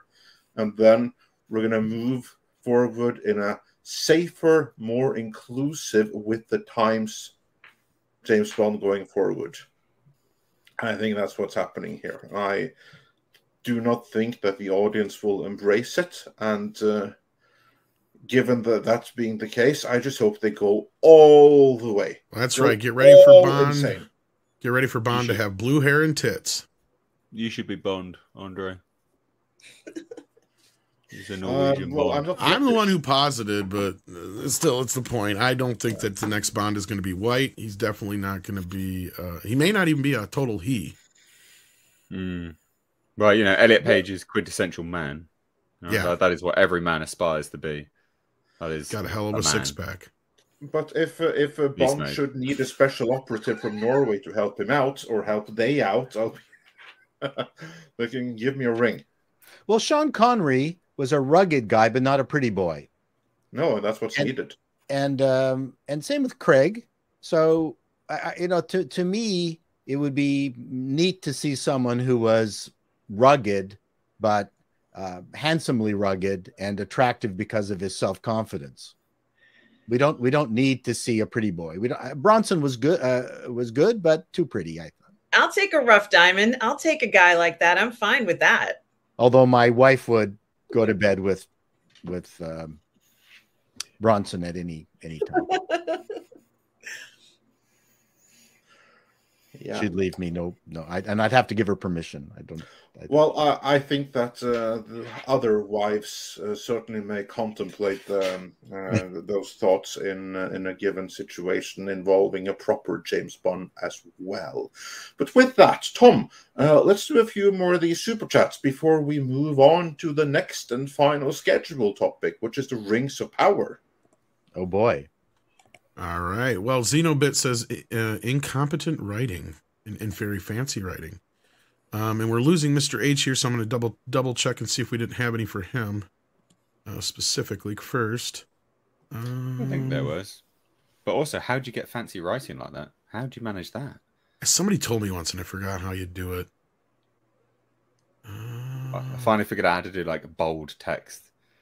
He's just throwing down some HTML tags. Yeah. Something like that. Too fancy for me. See plenty about James Bond. So someone brought up Taron Egerton. He should have been Constantine. Or Constantine. But I don't necessarily see any. Yeah, it's not a bad choice. I don't hate that choice. Is Bond perfect? Because he played Constantine in the Sandman audiobook, and he's spot on. Like he nails the dialect. He's really good in it. He has the look. He has the attitude. He'd be pitch perfect as an on-screen Constantine. And Artem is leaving us soon. So Magitech Mag says, "Preach, Artem. I feel the same on masculinity." There you go. Absolutely, Mags. You know, there's for you guys out there, we love men, Mags and I, and I think most women do. This whole fantasy that they're putting out of trying to portray men in a way that they don't actually exist, I think is very false and misleading. Please open the door for us. Please give us compliments. Keep asking us out. Don't be afraid. You know, it's all good. That whole thing with this whole movement, I hope it goes away soon, but it's just a fantasy for some people. Don't you think it's sort of modern day feminism ruining it because they believe or a certain amount of self-hatred being projected outwards, so they have to make all women, you know, dislike men's attention, so, you know, because they have a lack of it. I definitely think there's something like that in there. I think so, and I think it's also embroiled in professional jealousy. You know, I don't know why, but I'll go up to a man if I need help. I'm fine with that. I don't feel that because he's a man I can't ask for help and that I won't get the help I need. You know, this insecure feeling, the lack of trust, you know, needs to stop. And we need to, I think that anybody who has those feelings needs to start trusting men on a whole, because they don't deserve this type of vilification. Yeah. Well, and there's a projection to it too as well. I can't remember the chick's name, but she was on Mythbusters, and she did some post on Facebook or Twitter the other day. The short version is basically she was out about and she was in overalls, and some gentleman said to her, "Oh, are you a car mechanic?" And she's like, "No, these are my Eton pants. I'm just too fat to fit in my regular pants," or whatever. And he chuckled. And she just threw this big assumption on him throughout the rest of the chat. Like, that was the end of their conversation. She went on and on about how this is the type of guy who would mansplain to her and all this other bullshit. It's like, you're projecting all this shit that did not happen in this moment, lady. Not one of those things happened. She needs to attend some CBT. Kari Byron. Yeah, Kari Byron. That's right. Yeah. So go ahead and check it out if you want to see what I'm talking about. Yeah, but she went on this long spiel about it, and it's like, in what world do you live in? Like, how was the response to her tweet? For a second, not good. She got ratioed to fuck. Like, everything. Okay. I think it was a Facebook tweet or post originally. Not in the original Facebook post. If you go down through all the comments, they basically all say that. It's like basically none of this shit happened. Yeah, it's a bunch of horse shit, basically. It wasn't scientific, but I saw a group interview amongst a bunch of men and a bunch of women, and the men were asked to tell the host what they believe women wanted, and for the most part, the men got it, like 80%. The women were asked, what do men want, and they couldn't answer. It was a really interesting show. I was quite shocked. Of course, all these people were much younger than me. I'm happily married, thank God. But it was quite eye-opening. I think you make a good point, Paul, and that's why, you know, communication is the key. Ask Correct. the partner, you know, what they want if you don't know. Just go ahead and communicate that. You know, don't pretend like you know, it's a suggestion. Ask them, you know, they deserve that much respect from you for you to be interested if you don't know. Yeah, here's the actual post here for those who are curious. Yeah, she says, a man stopped a car to ask, a man just stopped me to ask if I'm a car mechanic. My first thought was, oh, does he need jumper cables? Then I realized it's because I'm wearing my coveralls. I said, no, these are my Eton pants. Can't fit in my skinny jeans no more. He laughs without detecting any sarcasm. Again, she doesn't know that. I'm pretty sure this is the same guy that wants you to name 3 songs of the band of the shirt you're wearing from the concert you went to, but as a girl, you clearly couldn't have loved. Just another day being a woman justifying her existence. Wow. Hashtag mans. Oh my God. Yeah, so like every comment is like, of all the things that didn't happen, this didn't happen the most. What a miserable existence this woman must lead. They're all like this. Like, not anybody is with her on this one at all. Talk about bad takes of the week. Brutal. Right there. Yeah. But with that, I know Artem and Mr. H have to be leaving us, so I don't know if there was anything, Mr. H, that you had coming up on the horizon or any recent videos you'd like to plug before you go. No, not really. I'm going to get back to doing live streaming again at some point. So hopefully I have some of you fine chap and chapettes on the channel, I'm sure. But no, nothing particular, just my usual nonsense. But yeah, thanks for having me. Do appreciate it. Yeah, what was this? When Andre met Mr. H, they never had pizza. What really happened was they hunted and roasted wild boar, the ultimate dynamic duo. Well, you'd say that we actually hunted the hunters that were trying to hunt wild boar. and then we roasted them instead. And then very dangerous game. Yeah, because I mean that's ultimate masculinity. That's what we actually did. You hunt the hunters. Exactly. Yeah. But no, thank you very much for having me, guys. Hope you have a fantastic stream. Yeah. And look forward to coming on again. Yeah, all absolutely. right, take care of yourself. Take care. Bye. And Autumn, anything you've got coming up that you'd like to plug before you go? Just please follow me on the Post Geek Singularity for my shows on there, as well as on Positive Fandom. I'm almost at a point of getting monetization for Positive Fandom. So thank you for everybody for the support.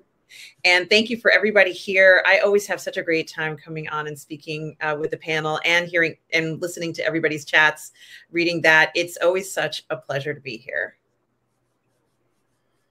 Well, it's a pleasure having. Yeah. Like I say, everybody's going to talk at once, not watch.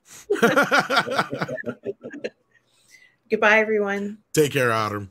Take care. And agree with Mr. Mexican Iron Man. Smash the like button, people. We got not even 600 likes and 1,200 watching. Let's go. That's right, because for all of you who liked the previous stream, those likes were on the previous stream. You have to like this one too. So please smash that like, everyone. It doesn't cost you a thing. You get this one for free, I promise. Exactly.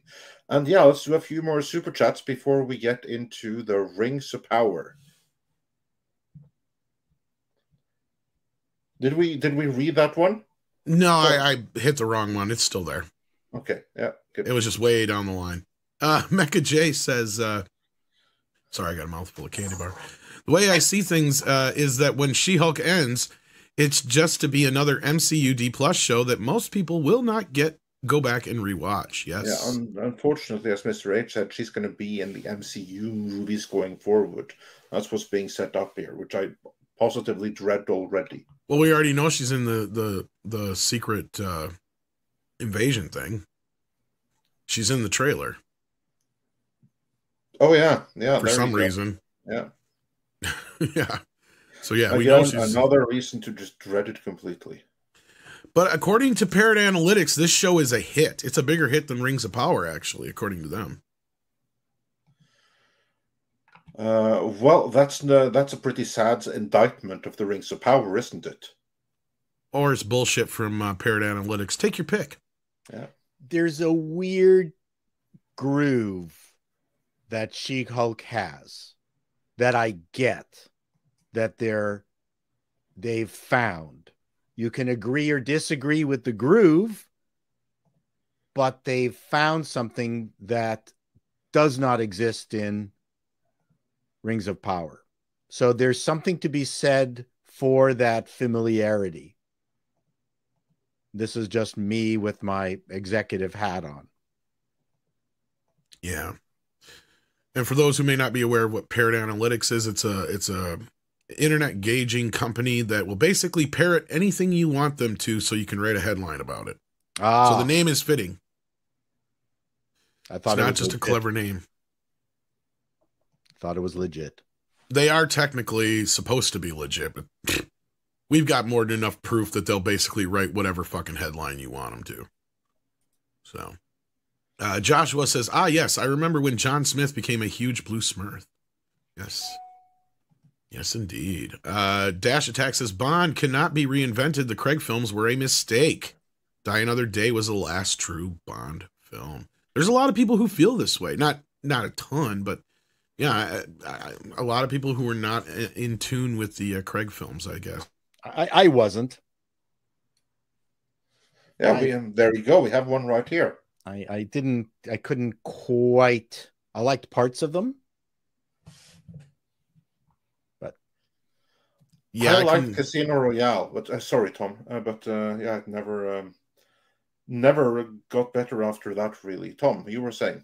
No, I was just gonna say I can't see any classic fan really being like diehard classic fan really being into this Bond. You know, like I could see it being rejected wholeheartedly, and then if they're gonna go even farther with that with this new one, it's just not gonna roll well. I'm surprised they managed to limp past the $1 billion mark with this last movie. And at this point, I don't know. They should send the next Bond into Ukraine, help them deal with the Russians. That would be a cool film. Just get Sacha Baron Cohen to play the part. I think that's a great idea. Yeah. Very nice. I'm Bond. Yeah. Lord Kamina 2 says, Chato, is there a successful template for the She-Hulk to follow success? A successful superhero lawyer in Hanna-Barbera, Harvard Birdman, attorney at law.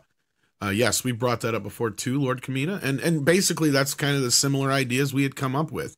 There's a whole world to have fun with here, right? Like, you can have somebody suing a superhero for saving them, and they didn't want to be saved because they were trying to commit suicide or something. And you could have, like a sidekick trying to divorce himself from his other superhero. And yeah, we did that with Script Doctor. We brainstormed a whole bunch of ideas that would have been, I think, hilarious.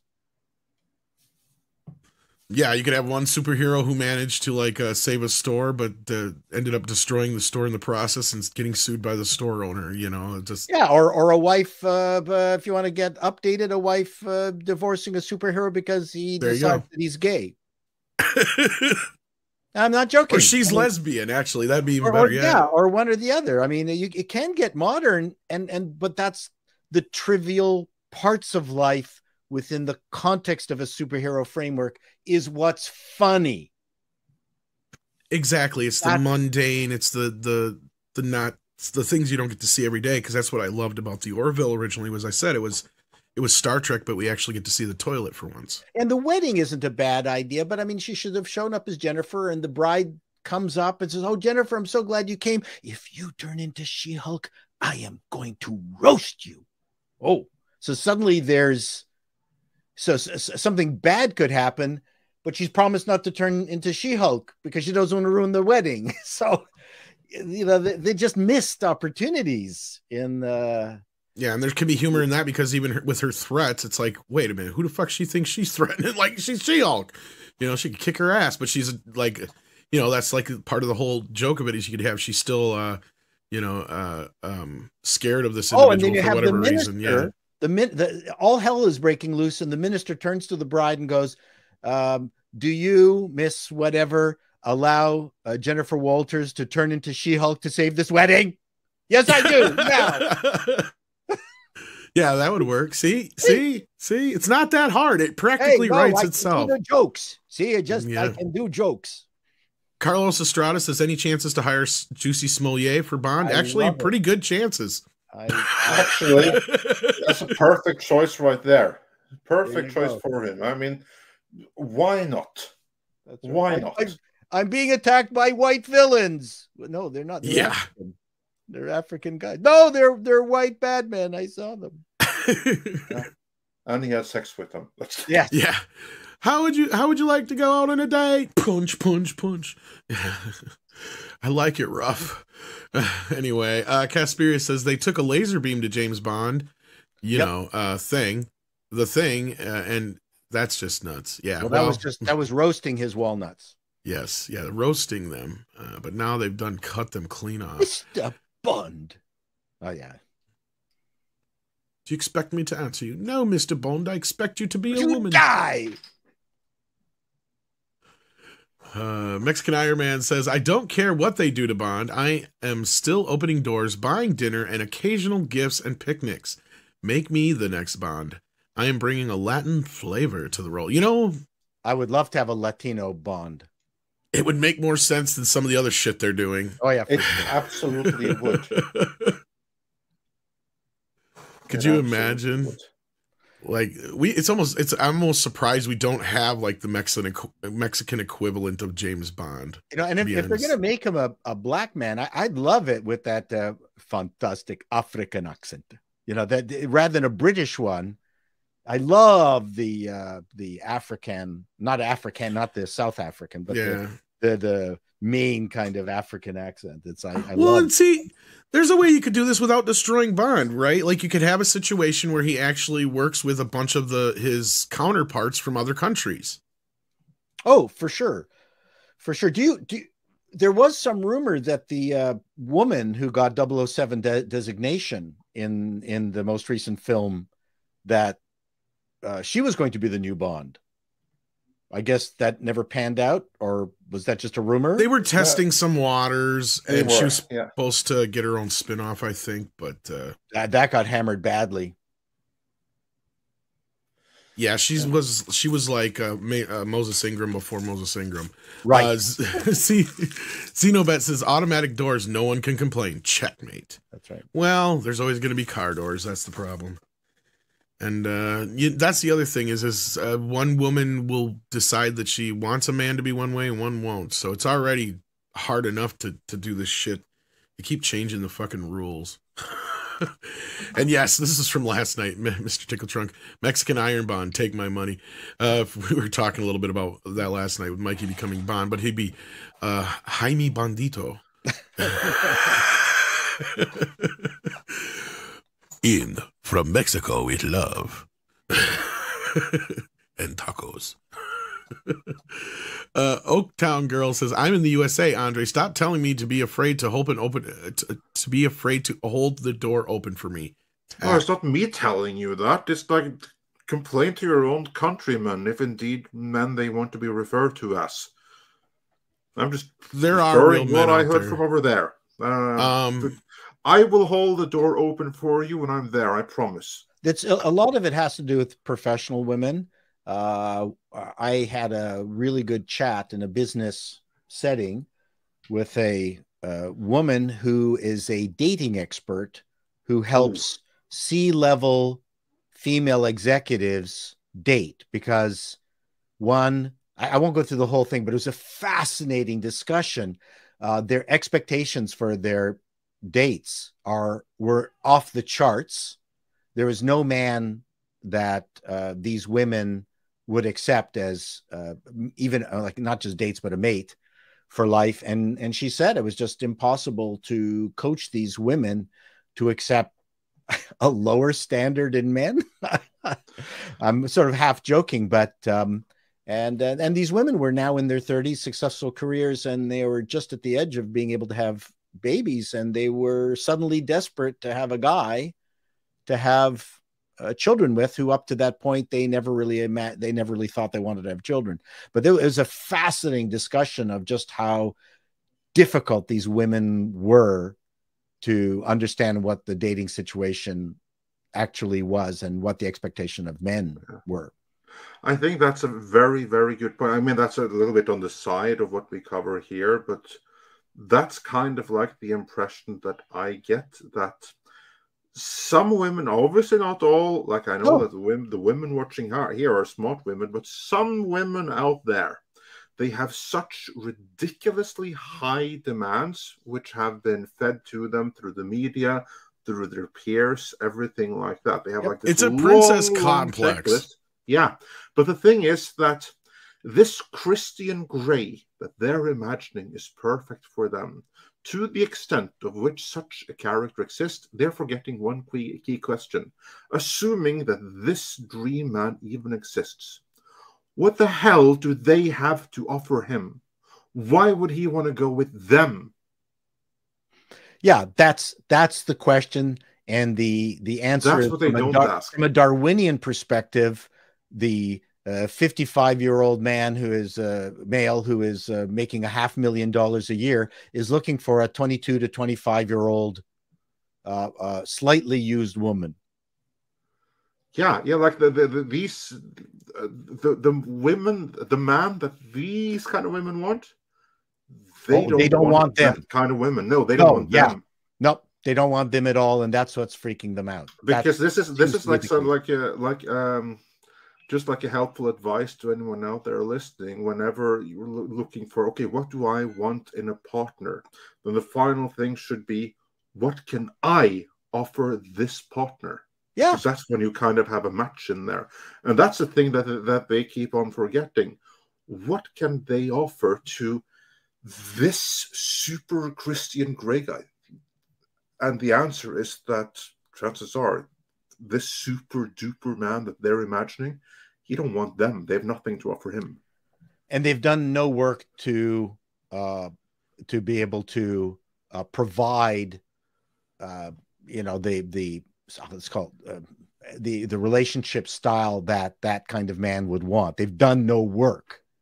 to reach that point. I mean, I've learned over, I mean, I think we're coming up to our 40th wedding anniversary, that a relationship is a 60-40 split both ways. You need to be a little bit selfish. If you're giving all the time, then you're just going to drain yourself, and the person should not be expecting something from you all the time. But you also want to give more too. So both people want to be able to, you know, like I said, it's not 50-50. I think it's 60-40 both ways. Yeah, or 70-30 or something. But anyway, 30, yeah. Some kind of give and take. Welcome to Midnight's Edge Dating Services. Yeah. Thank you very much for watching. I hope you enjoyed this episode. Absolutely. I mean, the writer's room of She-Hulk could certainly need it. Well, they didn't, because help. I imagine that they are going to be like, look at the man hate in that series.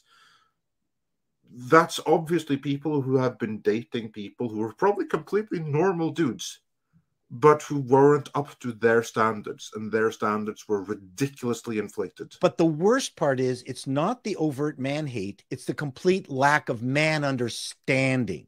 Yeah. And if they had man understanding, their jokes would have been better, because what they have is thin gruel. That's the problem, is that there's a richer set of jokes available if they weren't relying on such a thin premise of hate. Yeah, that's exactly right. I mean, this whole series is just like such a fascinating look into the psychology of the people that have created it. I completely agree. We can now put them on the couch. Maybe that'll be my next sketch. The casting couch? No, the dating couch. Not that casting. It's not the same thing. Well, according to Harvey, it is.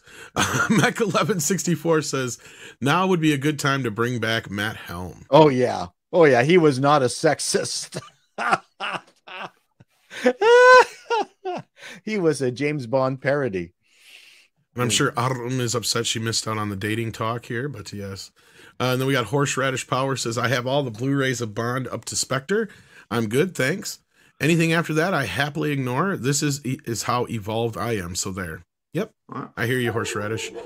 Yep. Mecha J says they're probably going to cast some like Harry Styles to be someone like, probably. Be Bond, judging by the description. Or, like I said, it's somebody's going to be off-white. Not quite white. But yeah. Pilgrim Media says, I want Idris Elba for 3 Bond movies. At this point, I'd rather have that too.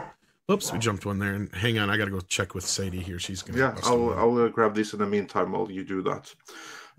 Gabriel Quiroga says for $5, James Bond was never meant to reflect society's men, but what men would be like. Sophisticated, brave, heroic, and he gets the girl and saves the day.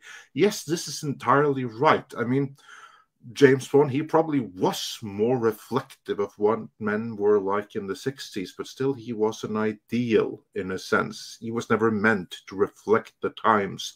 This is something that I wish that Hollywood would get over. This bullshit reflecting our times. Well, if it was an update to the way the business of spying is now, that unfortunately they mean socially and culturally, which is irrelevant. A new James Bond would be more like John Wick. Yeah, I agree. Just a lady walking by with dogs. Well, there you go. They must have been pretty sus. This is the issue, is that the new James Bond would be probably less interested in women. He's got a super difficult job to do. It's way more difficult to be spying in this era with cameras everywhere, social media. It would be John Wick. John Wick would be, just go in, wipe out the people, get the job done, leave. None of this other fol-de-rah. Yeah. So it's not about making the men more sensitive. It's actually the opposite, I believe. Probably. Well, you need to make Bond like you do Superman. You don't change him per se, you change the world around him.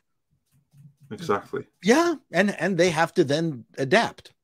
And that's how Donner approached Superman. He's like, you can't change Superman. He's Americana. He's apple pie. You can change the world around him, but you can't change him. Right. The fish out of water. Right. And you can make it more about the romance, which he did. He was the first one to really, really amp that up, you know, and he brought, you know, the story into the 70s, made Lois a more modern woman. But Clark Kent and Superman are still the same. They still come from Kansas, and they're still this oh gee golly gosh kind of guy. You know, it's all the same thing. And Superman himself still stands for, you know, truth, justice, and the American way. So that's written by a Canadian, but that's okay. True. Metropolis was supposed to be Toronto, but never mind. Well, at that point there wasn't much difference, I don't think. We are the 51st state. Yeah. Mr. Tickle Trunk says Cavill will be a Silver Fox, still perfect for Bond. I hear what you're saying, Mr. Tickle Trunk, and I'm not saying that they won't probably look into it, but I have a feeling that as days go by, much like with Superman, the chances of Cavill being Bond are much slimmer. Didn't he commit to Superman? There's some rumors. I don't know. I haven't heard anything solid anyway. I know. At least he's committed to Underdog. That I know. Underdog. That does need a reboot. You never say never, though, as the old saying goes. The 3D especially when it comes animated to version Bond. Was terrible. It was a terrible blight. One with Jason Lee or whatever. Yeah, it was terrible. It was a terrible version. Yeah, it was horrible. They did not understand how Underdog actually works. Yeah, it was because of that movie that I kind of was slow to see the Mr. Peabody and Sherman movie, and that one wasn't as bad. That one was a little bit more in line with the original show. Dark King says we need another Sean Connery to be the next Bond, a relative unknown with just enough talent and the right look. Don't look for established actors. Correct. This is also another way to go. Yep. I was going to mention that. That's something that is a bit of a surprise.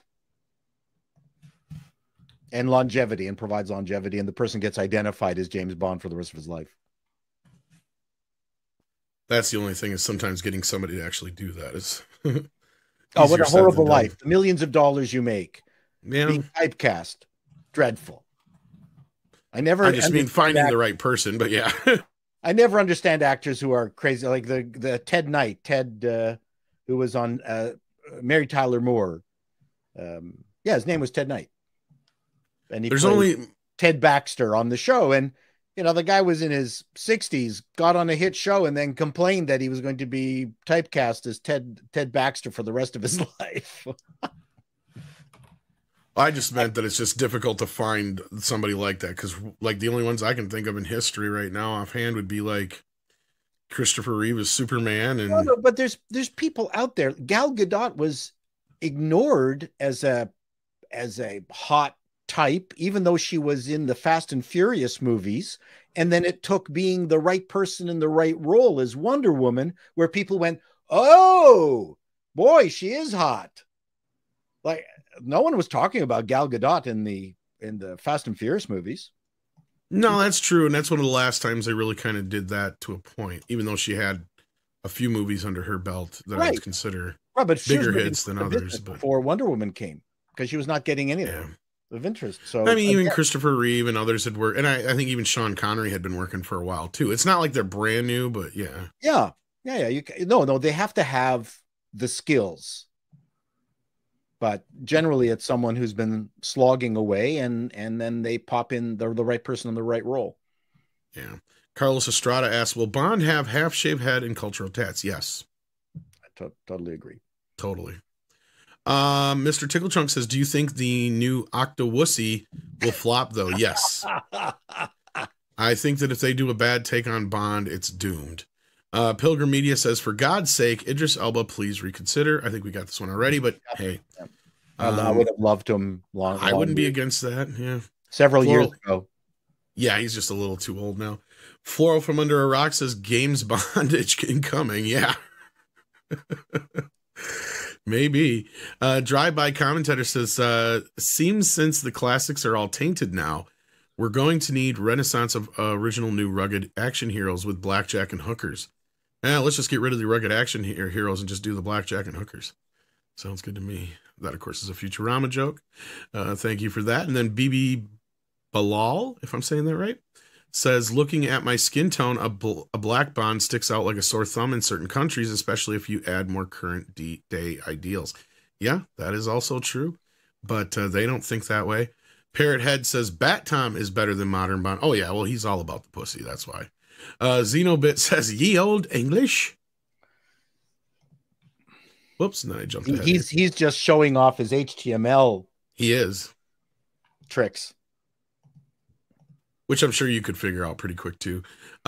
Reader, if I'm reading that right, I think so, says, thoughts on how woke is killing satellite U industries around film?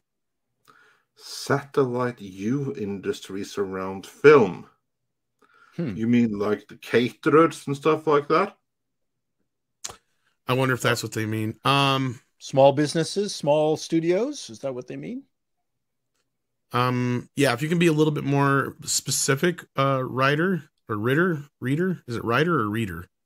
I'm not sure there. But yeah, I think if you're talking about like those kind of things, a lot of those industries got killed with COVID, and that's the way that they were able to get out a lot of these deals. Because otherwise, that's a lot of these little the side things that the industry was being forced to have to pay for were kind of part of the reasons why movies are so bloated. Because that was where I always say they always have 10 people to do one person's job, and they're required by the guilds and all that shit to do that. If that's what you mean, that's kind of where that has happened. You was a typo. Okay. Industries. Oh, satellite industries around film. So yeah, I think we're basically talking about the same thing there. As far as that part goes, as far as like the industries, as far as like merchandising and shit, I think that's more probably what you're getting into, maybe. Well, we've seen the effects of that.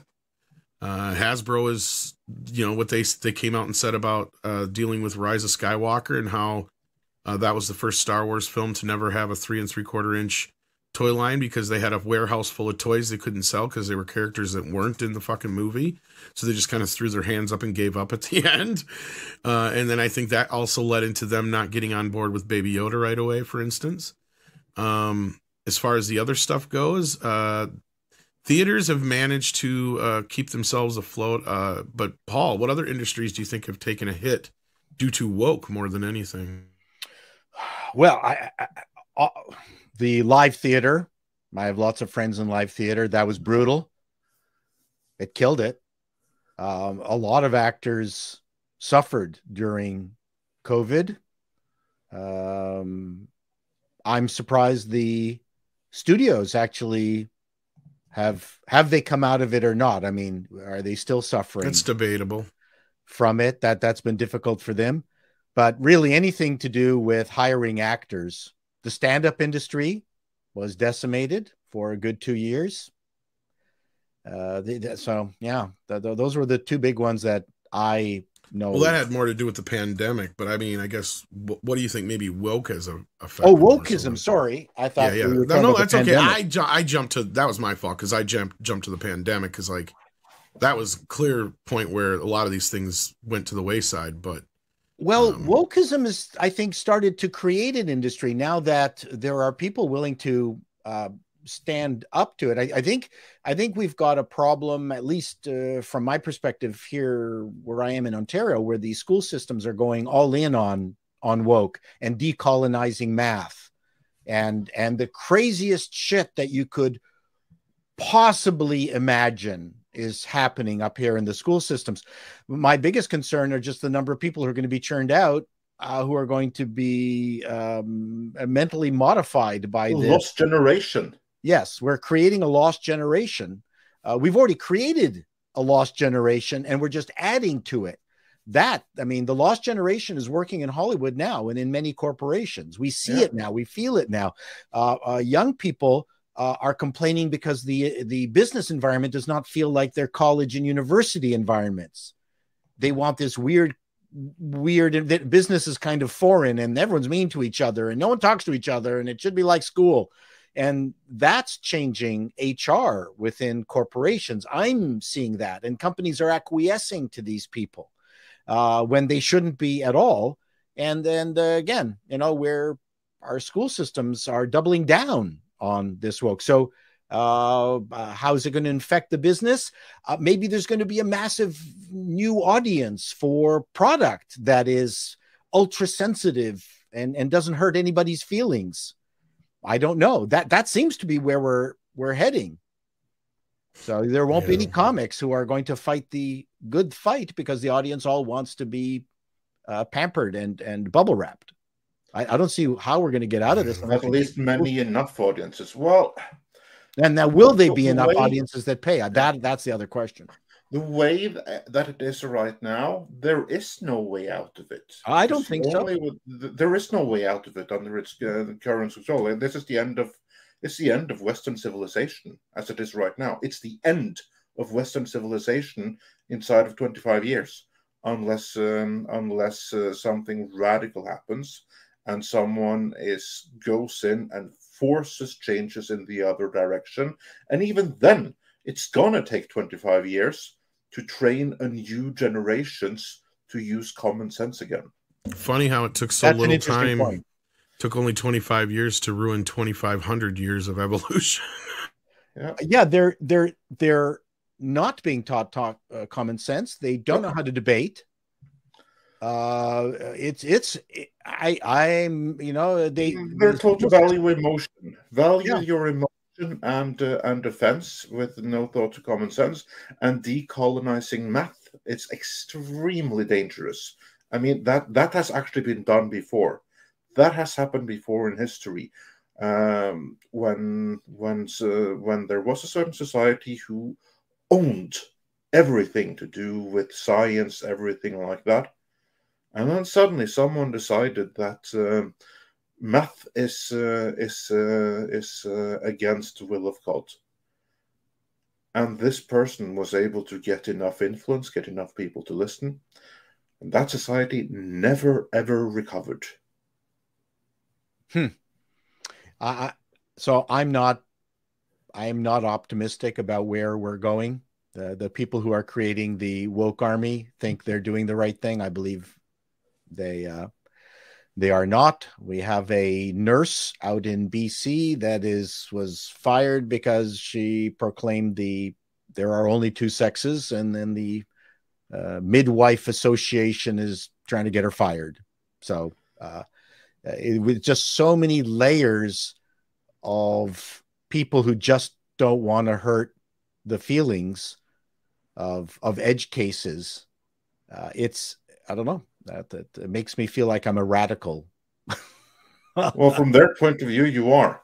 Yes, I'm and that's why you need to be cancelled, and men need to evolve to get with the program and become good lemmings. That's where we seem to be heading. So there you go. There's my woke answer. I think it's just going to get worse. And we're also going to get worse because we're about to get into the rings of power here. But let's do a few more of these super chats to try to get up. Then you get the super chat. I'm going to get myself coffee. Do that. All right. And then we have Daniel, who says, my female friend who is a Batman comics fan enjoys She-Hulk. It's not for everyone, but it does have a humor groove. I'm in the Chato camp. There you go. The Juan says, with the release of Section 8 today, do you think Scott Adkins will ever break out into bigger films? He seems to have hit a ceiling. Yeah, because I've never even heard of Section 8 or Scott Adkins, really. Let me double check on that. Scott Adkins rules. You have seen him many times over.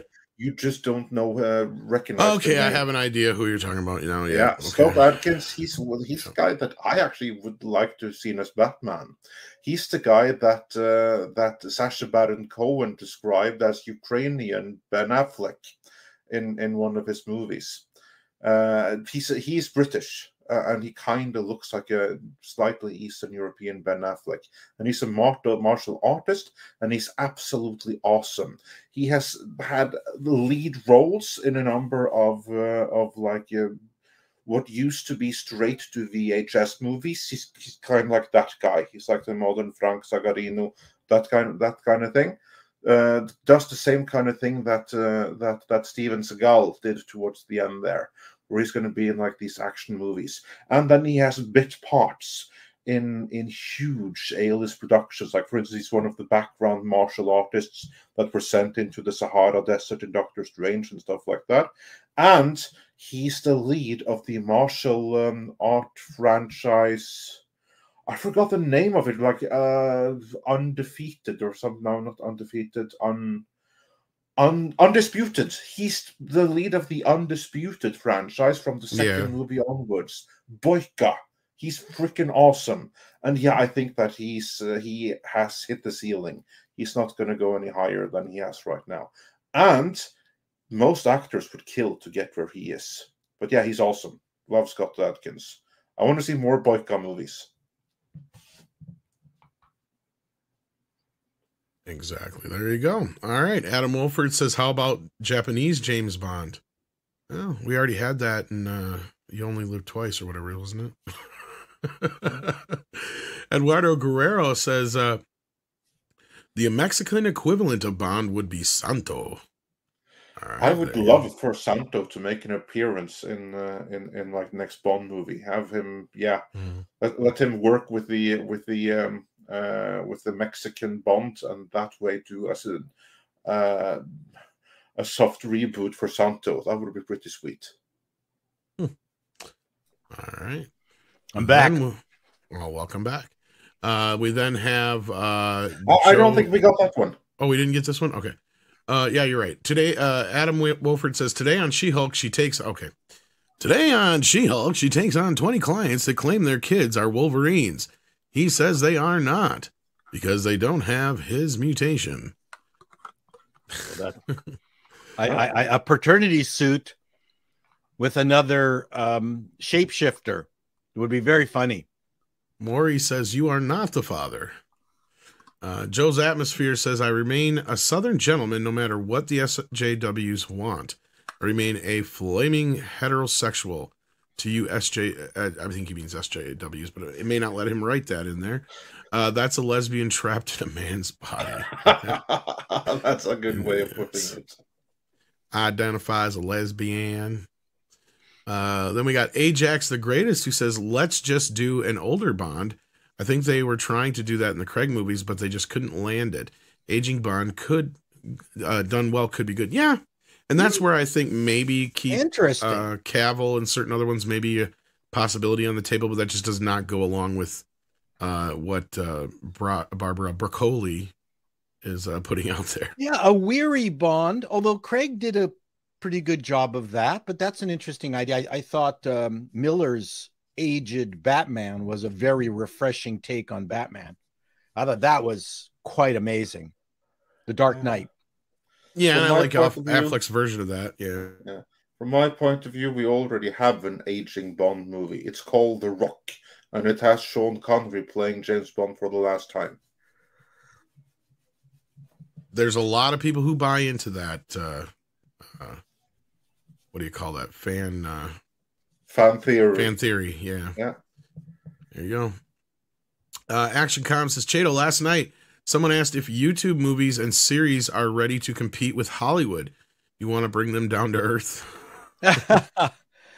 They're not. That's one of the things I've talked with Chris Gore about and others is and I haven't released my video yet that will explain to YouTube how they can facilitate and become better citizens in the independent production business.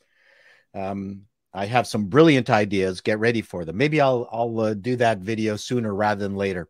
But it's all about money and acting talent. It's Hollywood.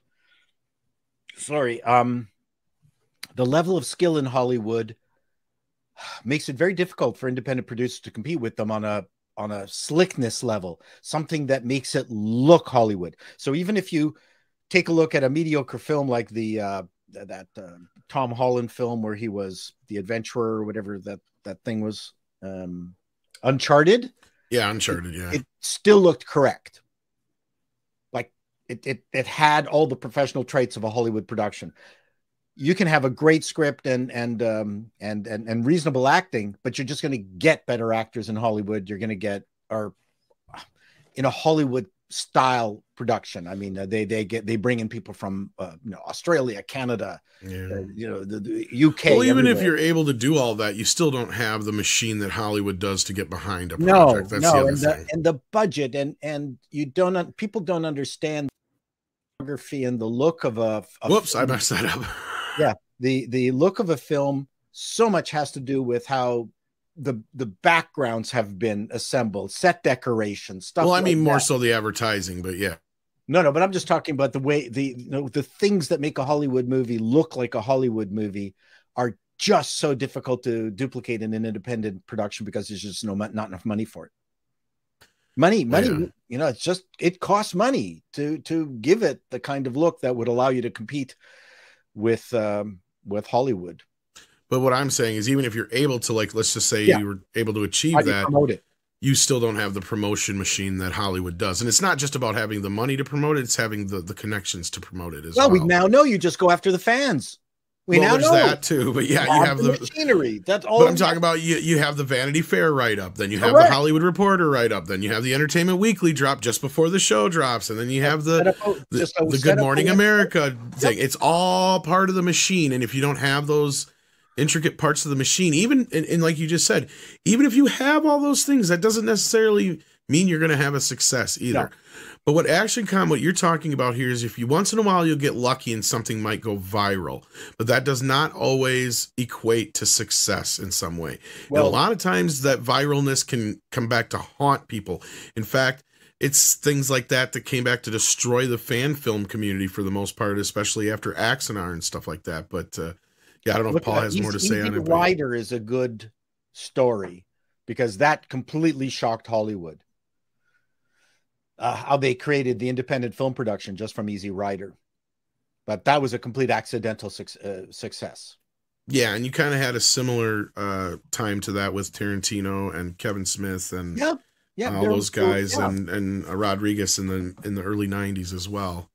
It was kind of a new revolution, much like that. Not nearly to that extent, but because what you're talking about is Easy Rider led into, Francis Ford Coppola, Martin Scorsese, George Lucas, Steven Spielberg, that Brian De Palma, that whole group of people. Yep. And where Hollywood gets you is that, let's say you have the skill to make really good independent films. Let's say, in Easy Rider. The thing is, you don't have the energy to keep doing it at that. The amount of work is exhausting to try to make those independent films work within a Hollywood context. So you get bought into the Hollywood world because they got the money. They're going to make your life easy. But so even Easy Rider kind of had it easy because it had, the stars that were in it, right? It may have been a different kind of film, a different kind of way of telling the story. Well, no one knew who they were, really. Not totally, but like all of them had been kind of acting up to that point, right? Even Jack Nicholson had done doing bit parts. Dennis Hopper had been established in they were children Westerns. Of Hollywood. I mean, that's Fonda. What I'm saying. And then and Fonda, of course, being Fonda and all that kind of business. Yeah, that helped. They weren't from a Connecticut high school, is what you're saying. Exactly. So, like, unfortunately, unless you can get something like that also to help push it forward, that you're also battling an uphill situation. They were so inculcated in the Hollywood milieu that they could ask favors of professional individuals. Exactly. But because of them, things like this, like Tomb Raider brings up a great example, is Texas Chainsaw Massacre. Yep. Like if it wasn't for Easy Rider, that would have never happened. No. So that's a great example. Easy Rider shocked Hollywood. And if anything, YouTube has kind of made the waters much more harder to tread through, let's say, because you have so much shit out there and it's harder to find anything anymore. And that's one thing Chris Gore says is like, there's stuff out there. It's just tougher to find now. That's the bigger problem. Well, people are much more interested in listening to a lo-fi experience like this, talking about a show they hated, than to produce a Hollywood level sitcom on YouTube is you're going to die. You're not going to make any money off it. Well, and that's because YouTube is for. We have kind of taken the place of like talk radio, regular radio in some respects, right? News outlets, media, that kind of a thing. I would never dream that we would be able to take over the type of entertainment that you're talking about. But the difference that we're having now is a lot of that entertainment just isn't worth people's time. That's the bigger problem. And that's where I haven't been watching Ring of Power. You know, like last night, I didn't watch any exciting movie. I just watched a documentary about Orson Welles instead, because that's kind of my thing. I'll watch something else instead of watching Rings of Power when everybody else is watching it. Now, so, Andre, like, you speak of Rings of Power. Andre, did you see it? Of course, I saw it. Yeah. So your review before the stream. So yeah. Well, I was about to say, like, to Tom, give us your summary of what happened in the Rings of Power, but he didn't see it. Orson Welles was born in Kenosha, and he's a wonderkind who never got his second chance. And Touch of Evil is a very underrated film. What else need I say about him other than The Third Man? He was The Third Man is also a very good film. But like, to me, Touch of Evil was the one that never got quite the attention it should have. The Ambersons was great. They finally found the last reel of that. Yeah, that was another thing. I think that had happened. I think there's a newer cut of it out there. I got to find out. But yeah. But no, like, yeah, basically, I watch other things just so I just don't watch Rings of Power, because it's a better time spent doing that instead. But yeah, I watched. I can't remember the exact name of it. I think it's called Magician. But it was a fairly well put together documentary about Orson Welles, something similar to what we would do actually at Midnight's Edge, but put out by Kino Lorber on disc from the Cohen Film Studio. Wasn't too bad, but Rings of Power, give it to me, guys. How bad was it this time? Yeah, well, I'll just begin with giving my chief takeaway from this entire episode. There's a point where Galadriel is to teach the men of Atlantis, or Numenor, however you want to refer to it. She's going to teach them how to fight orcs. And she does this by showing them how incredibly superior she is at everything, at fighting, and saying some platitudes. But she doesn't actually teach them a single freaking thing. So again, it was the writers just showing how superior Galadriel is, although we now know that she ages in dog years, so that even if she's 1,000, she has the maturity level of a 17-year-old TikToker. And yeah, that's my takeaway of that episode. I don't remember anything else from it, even though I watched it just a couple of hours ago. Chato, take it away. Little Canadian health humor there. That's right. Thank God we have our own health. United Health. Universal Health. Or Universal Health. That's so here, my overall take is the story with the Harfoot and the mystery guy is, even though he's a mystery box, it's getting irritating, is at least interesting. I'm now curious as to where this is going. It's going very slowly. The relationship between Elrond and the main dwarf is the most interesting thing in the entire series so far. That's actually moving forward. The idea of the mineral that the elves need, mithril, so they can not die a human death. Very interesting. There's some consequences there. I actually like that whole story. The whole orcs attacking the humans story, kind of a mini version of the orcs attacking what was the Helm's Deep, is I don't care. I'm hoping the orcs wipe out the humans. That's the one with the boring woman in love with the Don Lemon elf. That they can all die. Don Lemonless. Don Lemonless. It's like I've cared less for humanity than I've not cared less for humanity than that part in that movie. And the entire arc for Gary Ladriel, which I'm coining Gary Ladriel, it's mine, trademark Paul Chato, is the worst part of the entire show and series. Like, of all the 4 arcs I just described to you, it is the worst, which makes it very difficult on a show that is supposed to be the most important arc. So what do you think, Andre? Is it wrong that I'm rooting for Sauron? And No, it's not wrong at all. And the outfits the Numenorians have, they're from the dollar store. They were ridiculous. It's so generic. Terrible. I mean, Tom, like we joked about this before, like when we did our Lord of the Rings videos, like would not be fun to like put in some other generics that things are from elsewhere because they all look the same. I mean, yeah, I know those were some awful outfits, and then you have like Galadriel in this super shiny outfit that they must have custom made for her, and it seemed to be like big Jesus. for her. Yeah. Well, for those who don't know what Andre's referring to, we never did it, but at one video I did have it in the video until the final cut.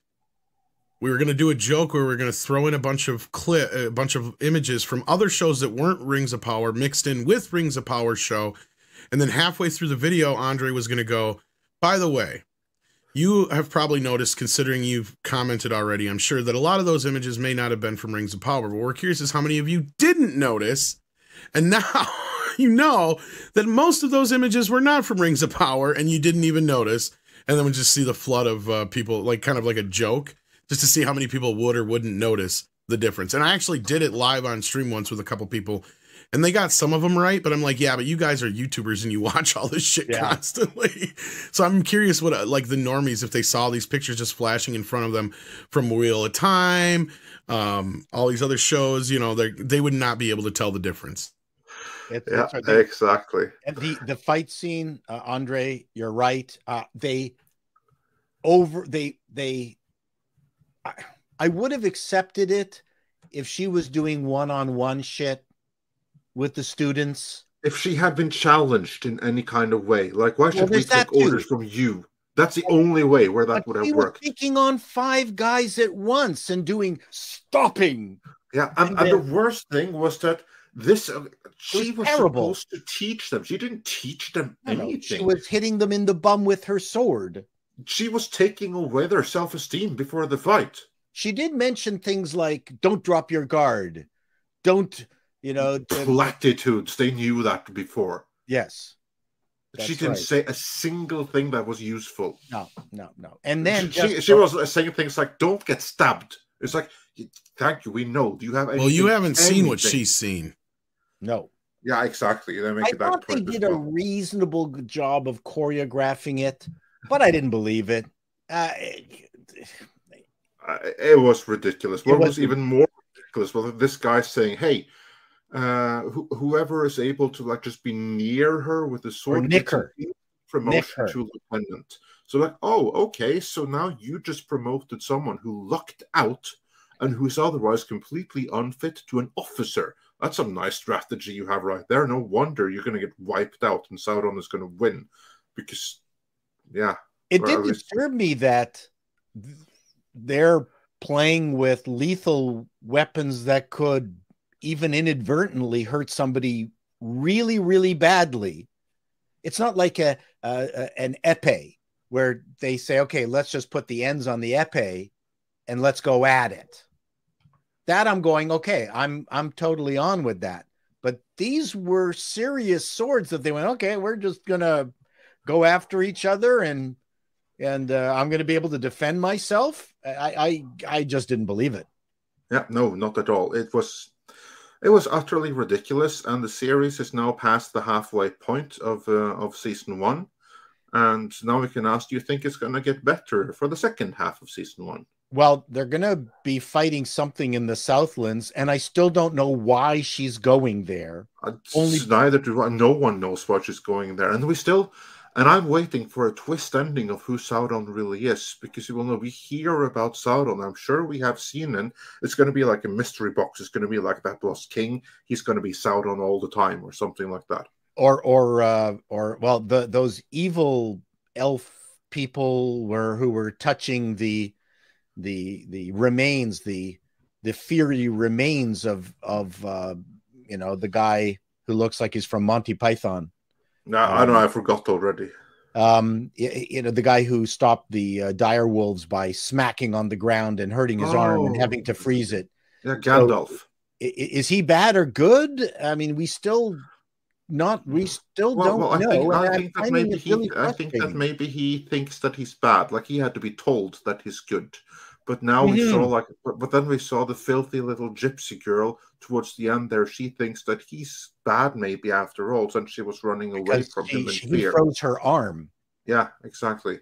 Without it falling off. I mean, that instantly healed pretty well. Yes, it did. And if I'm the person watching someone freeze their own arm, the first thing I'm going to do is grab it. Now, their relationship, however tedious or bad it is probably one of the better relationships in the show. But nothing else is particularly interesting in that order, except for the elf and the dwarf. I thought there's a good story there. We need the mithril, or we're going to die. Yeah, there's a potentially good story there, but now I saw like that beard looks so incredibly fake. But I have no idea what they're going to be doing in the Southward or Southland, and they tried to get the guy who was the leader of the South people, and he didn't want to go back, and I don't know why he didn't want to go back. I don't understand what it is that there's, you know, you need to have motivational backstory and undercurrent, but I'm not guessing what it is he's running away from. And I don't get what the hell the mithril is going to do. Like, what, to get better swords or something? I don't know either. Wear a protective cod piece? Is it you know? I don't know. The mithril is like, it's super duper strong and it will light in the presence of orcs. But beyond that, like, if you chop an orc's head off with a mithril sword as opposed to with a regular steel sword, will the head be any less chopped off or more chopped off? It will glow blue. It's like it's just ridiculous. It is so bad. Well, I mean, you can't use the word ridiculous in a fantasy you have to be careful, Andre. I mean, it's all ridiculous. Star Wars is ridiculous. I mean, we have to be careful. But as people set up, they set up a certain set of reality boundaries that you've got to. That's kind of like what I mean. First of all, I think there's very few things which are inherently ridiculous, but especially some things will ask a couple of things for you. But once you have granted those asks, then it has to stick true to its own story. Correct. These are the rules. Lord of the Rings, you can say that it's ridiculous, but really it's not. If you accept that this is a fictitious pre-story, and in this fictitious pre-story there were elves, dwarves, and magic creatures. Right. You accept that it's not ridiculous, provided that it can stick to its own rules and internal structure. This doesn't do that. That makes it ridiculous. Yeah, and for those of us who are willing to suspend disbelief and enjoy these worlds, whereas every time I watch Lord of the Rings for the 5th or 10th time, and my wife walks into the room, she just makes a snarky remark. So for her, it is all ridiculous all the time, 100%. Yeah. Because she hasn't granted and she has not accepted those asks that are required to begin with. That's fine. She's an evil woman. I have to love her. I wouldn't put it quite that far, but we'll go with it's not now, for everyone. This show is not going anywhere.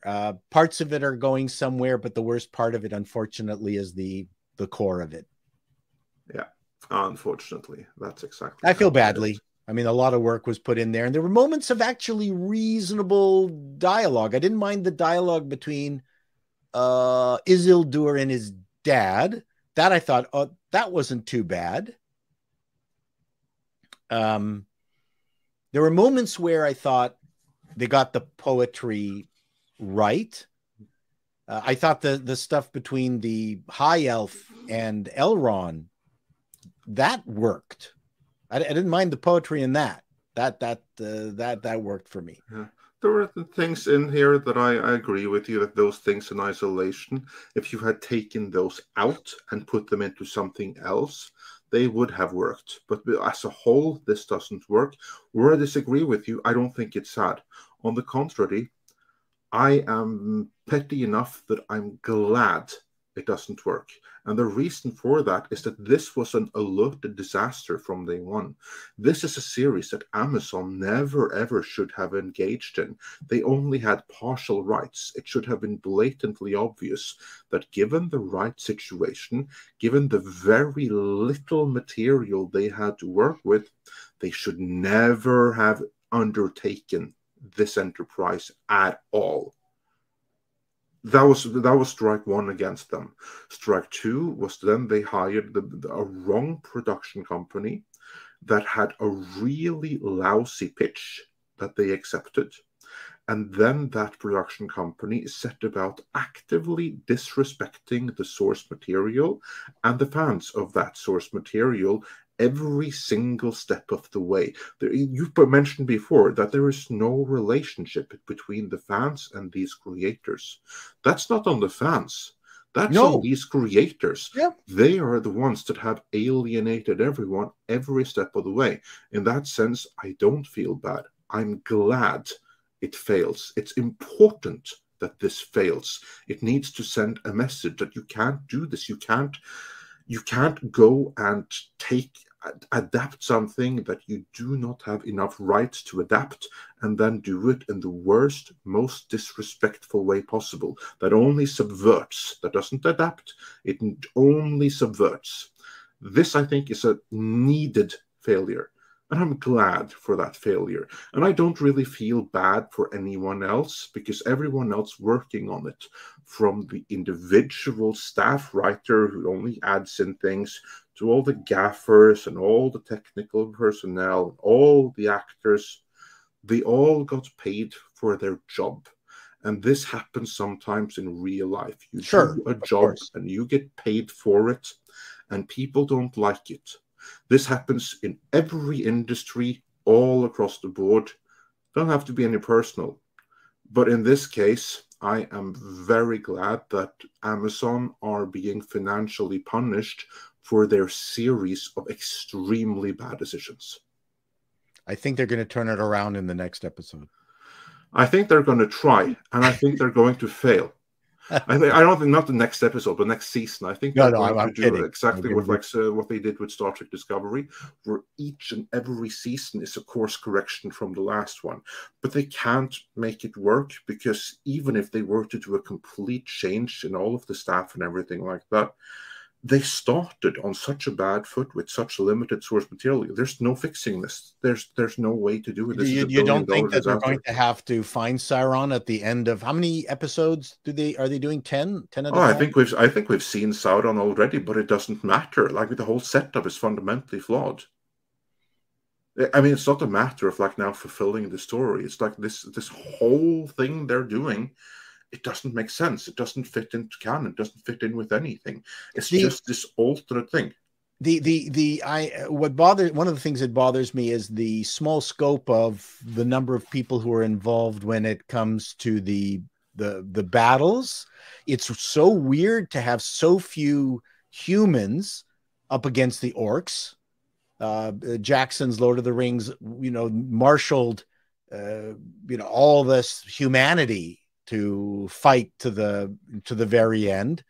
And not that all battles are like that. I mean, there's many small skirmishes, but the orcs seem to have huge numbers and the humans don't have even a fraction of what's necessary to keep them at bay, even though they've got that fort that they're in. And then the Numenors in their ships who are going to head off and help, are they, like, how many people are they going to be able to marshal to actually they said it was 500 people over 5 ships, and then 2 of the ships blew up. So what they didn't say is that now 500 people on 3 ships. That doesn't seem to be or 200 people stay home.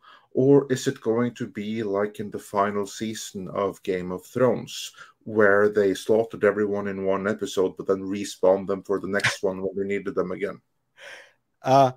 Why did the son of the bearded guy blow up the ship? I couldn't figure that out. I thought he was trying to gain get into the pants of the girl that he was kind of mooning over. I think he doesn't want to work with the elves or something. I guess. I don't know. I didn't understand that entire sequence, whether he was against his dad or with his dad.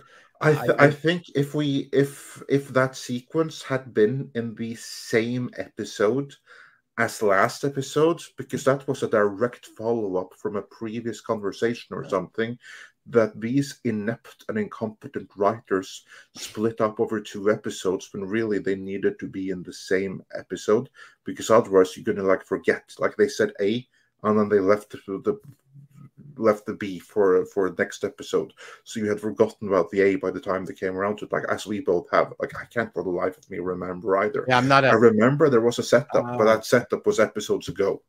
So I've lost track of.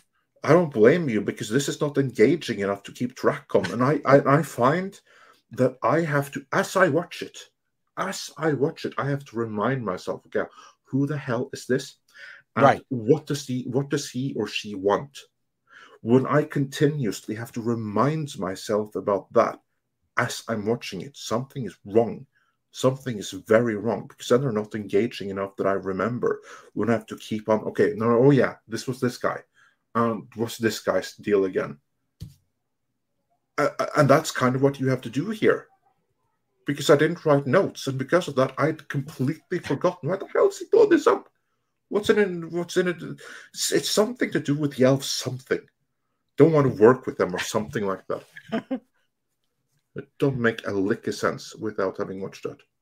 I have found that both with Andor and this, I've turned on subtitles, because I can't hear the people half the time. Oh, I always use subtitles. Like I'm from subtitle land, so like I feel nice and safe to use SJW terms with subtitles. I always have them on anyway.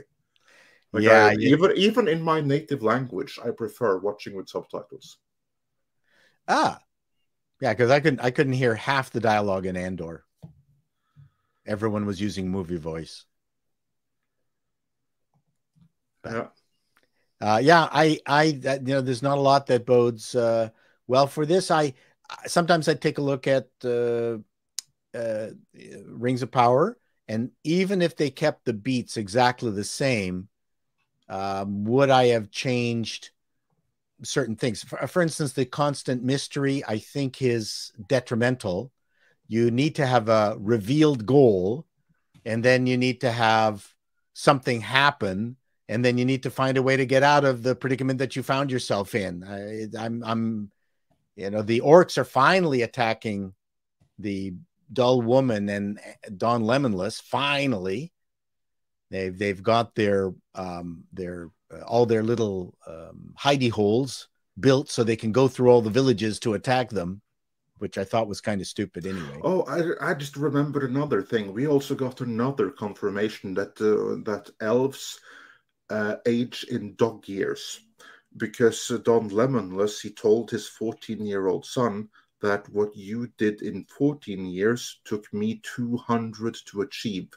Right. Which only goes to tell me, boy, these elves, they're pretty freaking useless. Yes. I mean, they lived this freaking long and they can't do anything. So basically, a 40-year-old human has more life experience and more wisdom than a 2,000-year-old elf. Yeah, Gary Ladriel is supposed to be 2,000 years old, right? Yeah, that's ridiculous. And absolutely ridiculous. And they didn't gain the. Yeah, I heard the argument that somehow they learn commensurately as slowly as humans within the same expanded time frame, which I think is stupid. That's not what makes elves fantastic. It's that they learn what they need to learn within the first few years, and then they just become even better over the next several thousand. They just disappear or something. But, and then there was the son of the woman who I can never remember, who had the sword hilt, the evil sword hilt, and he didn't go off with the acolyte of Sauron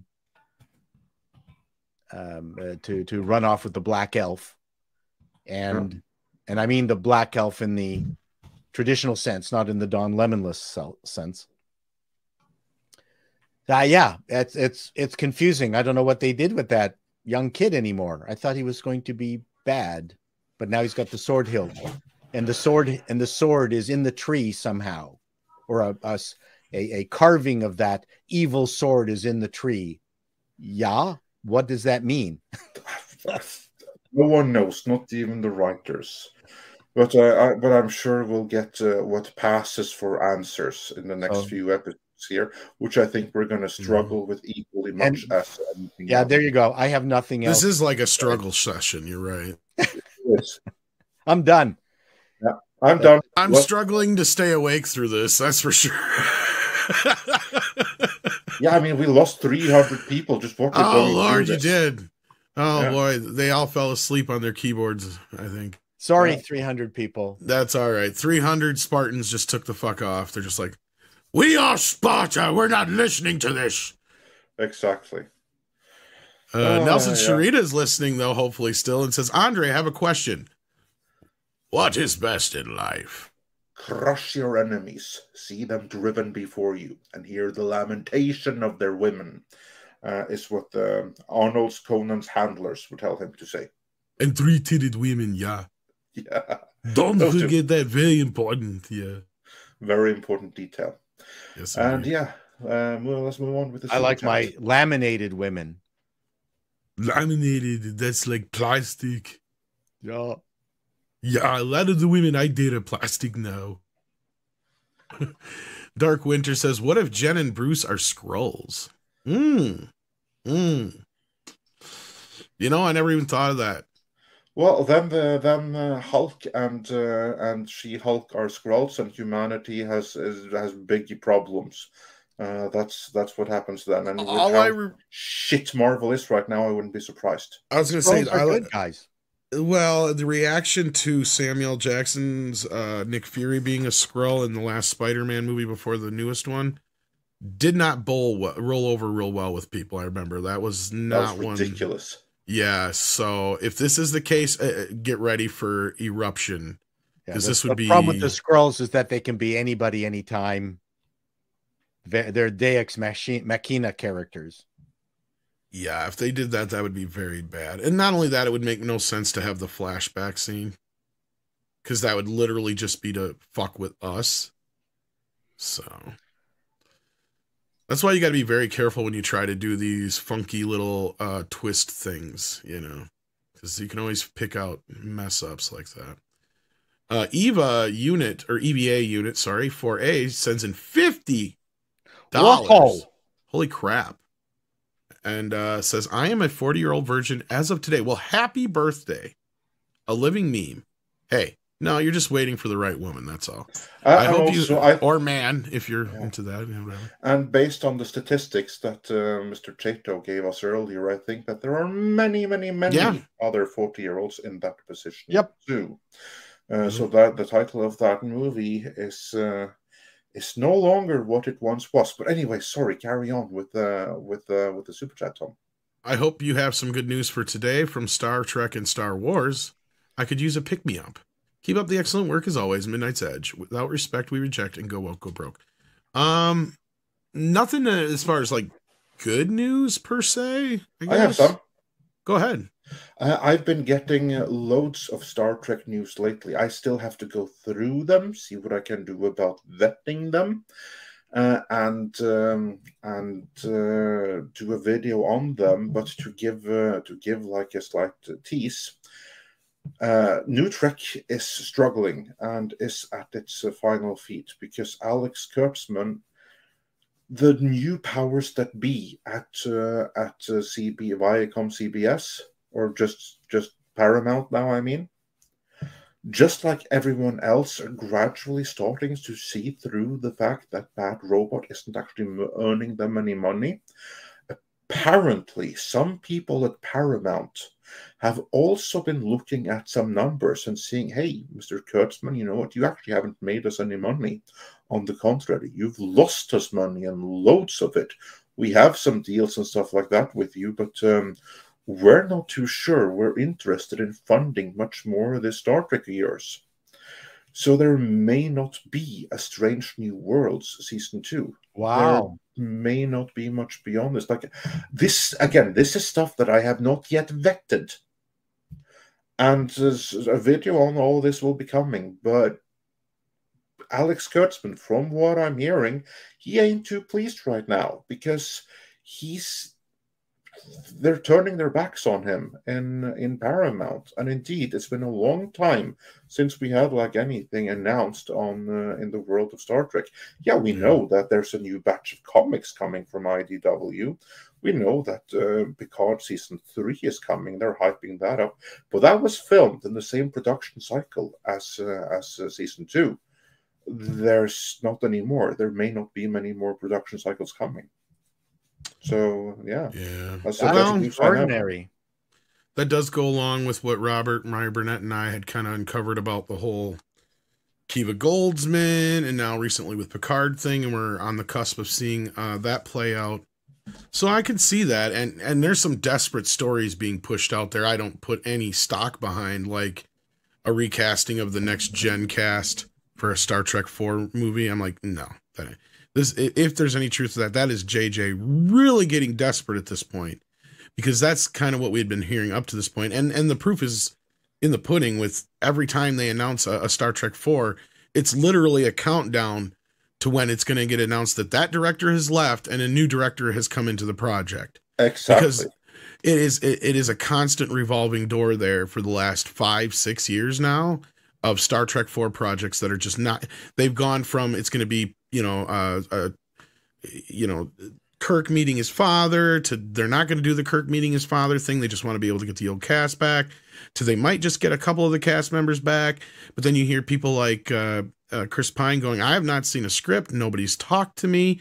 And that goes along with what we've heard. And that is they're just desperately trying to get funding for a 4th film that is not going to happen because, as we pointed out earlier, Emma Watts and others have noticed, much like Andre just said, these movies don't make any more money than the other ones do, but they cost more. And not only that, there's fees being paid out to Bad Robot that Paramount could just be like, you know what? We don't need to be paying this shit out anymore. We've got everything we need here. There's no reason for it. They've destroyed the brand almost completely, but there's other things that are supporting kind of what you're saying, Andre. I can't like completely support it all, but I've seen some recent merchandising being released from Star Trek, and there's some of it from the classic stuff that literally has classic over the title. Like it says classic Star Trek. That means they saw the need to differentiate. Exactly. And that goes along with some I had heard is that they are going to, there's a comic book coming up that's going to use the Nexus to basically multiverse this whole thing back out again. So it sounds like there may be a reset on the horizon of some type, that they may be testing the waters in comic books and or trying to set up. I've heard rumors to that end as well. That goes along with it, that they want to leave the Alex Kurtzman New Trek business and make money again. So that's kind of, and this is, I'm sure it may be from a completely different source than you're talking about, because it's not the normal Trek source that we hear from, I guess, is what I would say right now. The same thing here, but again, I still need to mix up what I've heard. So in this respect, I'm thinking it's two different sources, is what I'm saying. So yes, it absolutely is different sources, and but this thing here, it seems very legit to me. I still need to do some vetting, still need to compile it all. Well, especially with Picard season 3 shaping up the way it is, from what we've heard. And that's kind of where I heard Kurtzman really had blew up the first time, was when he found out about Strange New Worlds, and season 3 of Picard was another one that pissed him off. Because if you'll remember, Akiva Goldsman, which was the one who proposed Strange New Worlds and got his way, and that's what pissed Kurtzman off from what we heard, because that took the spot of the 5th show, because they were only allowed 5th shows on the original contract, or 5 shows on the original contract, and Kurtzman had been trying to get Section 31 off the ground since the start, and that took its place. So that is what I had heard pissed him off. And then all of a sudden, in the midst of season 2 of Picard, you had Akiva Goldsman take over, and then that other guy who came in, who's overseeing season 3, I keep forgetting his name. Yeah, so that's where we heard that season 3 is, because his first thing was, why are we not having the classic cast involved outside of cameos? And the answer to that was something to do with Patrick Stewart didn't want that, and Kurtzman, and blah, blah, blah, blah, blah. And he said, well, that's bullshit. Let's get them all back, because that's what the fans want. Yeah. So that's kind of something you want to hear. And I know there's some people who are just going to reject all of this outright because it's Kurtzman Trek, and that's completely understandable. But at the same time, the trailer was great. Yeah, I mean, they're heading in a right direction. So at least there's that. The trailer was wonderful. All is forgiven. But you add all what Robert has said about Picard, considering he supposedly has seen it a few times now, and he like gushes over it. So, and Robert is a tough critic when it comes to Star Wars and Star Trek, big time. This is what I try to remind people. So we'll have to see on that. But thank you so much, EVA Unit, for the very generous super chat. Yes, thank you so much. And again, happy birthday. Yeah, of course, happy birthday. Jesus Davila sends in a super sticker. I'm willing to bet it's a thumbs up. Let me take a look here. I wish you could see it from here. I know. I wish they could even like just take the coding of it. And because if you copy it, like if you highlight the actual picture and copy and paste it somewhere, it tells you what it is. So that tells me within the super chat itself, there's a built-in code. The very least it could say is like Jesus Davila thumbs up. Right? Like that's all, because that's what it is. And yes, it's a thumbs up. So please hit that thumbs up if you haven't already. Then we got Sean Culligan, who says Steven Spielberg wanted to direct a Bond movie and was passed up, so he made his own version, Indiana Jones, instead. Yeah, that was something that he really got upset about. And I wonder if he was upset about not getting to make a King Kong remake either. But on the Bond note, that's where he made Indiana Jones. You're right. I wonder if they... It was good because Lucas was involved. Spielberg made a hash out of Tintin. I'll never forgive him for that. I guess I don't get that one. No, Spielberg made a hash, like destroyed the Tintin movie. Oh, Tintin? Tintin. Tintin. It's not Tintin, it's Tintin.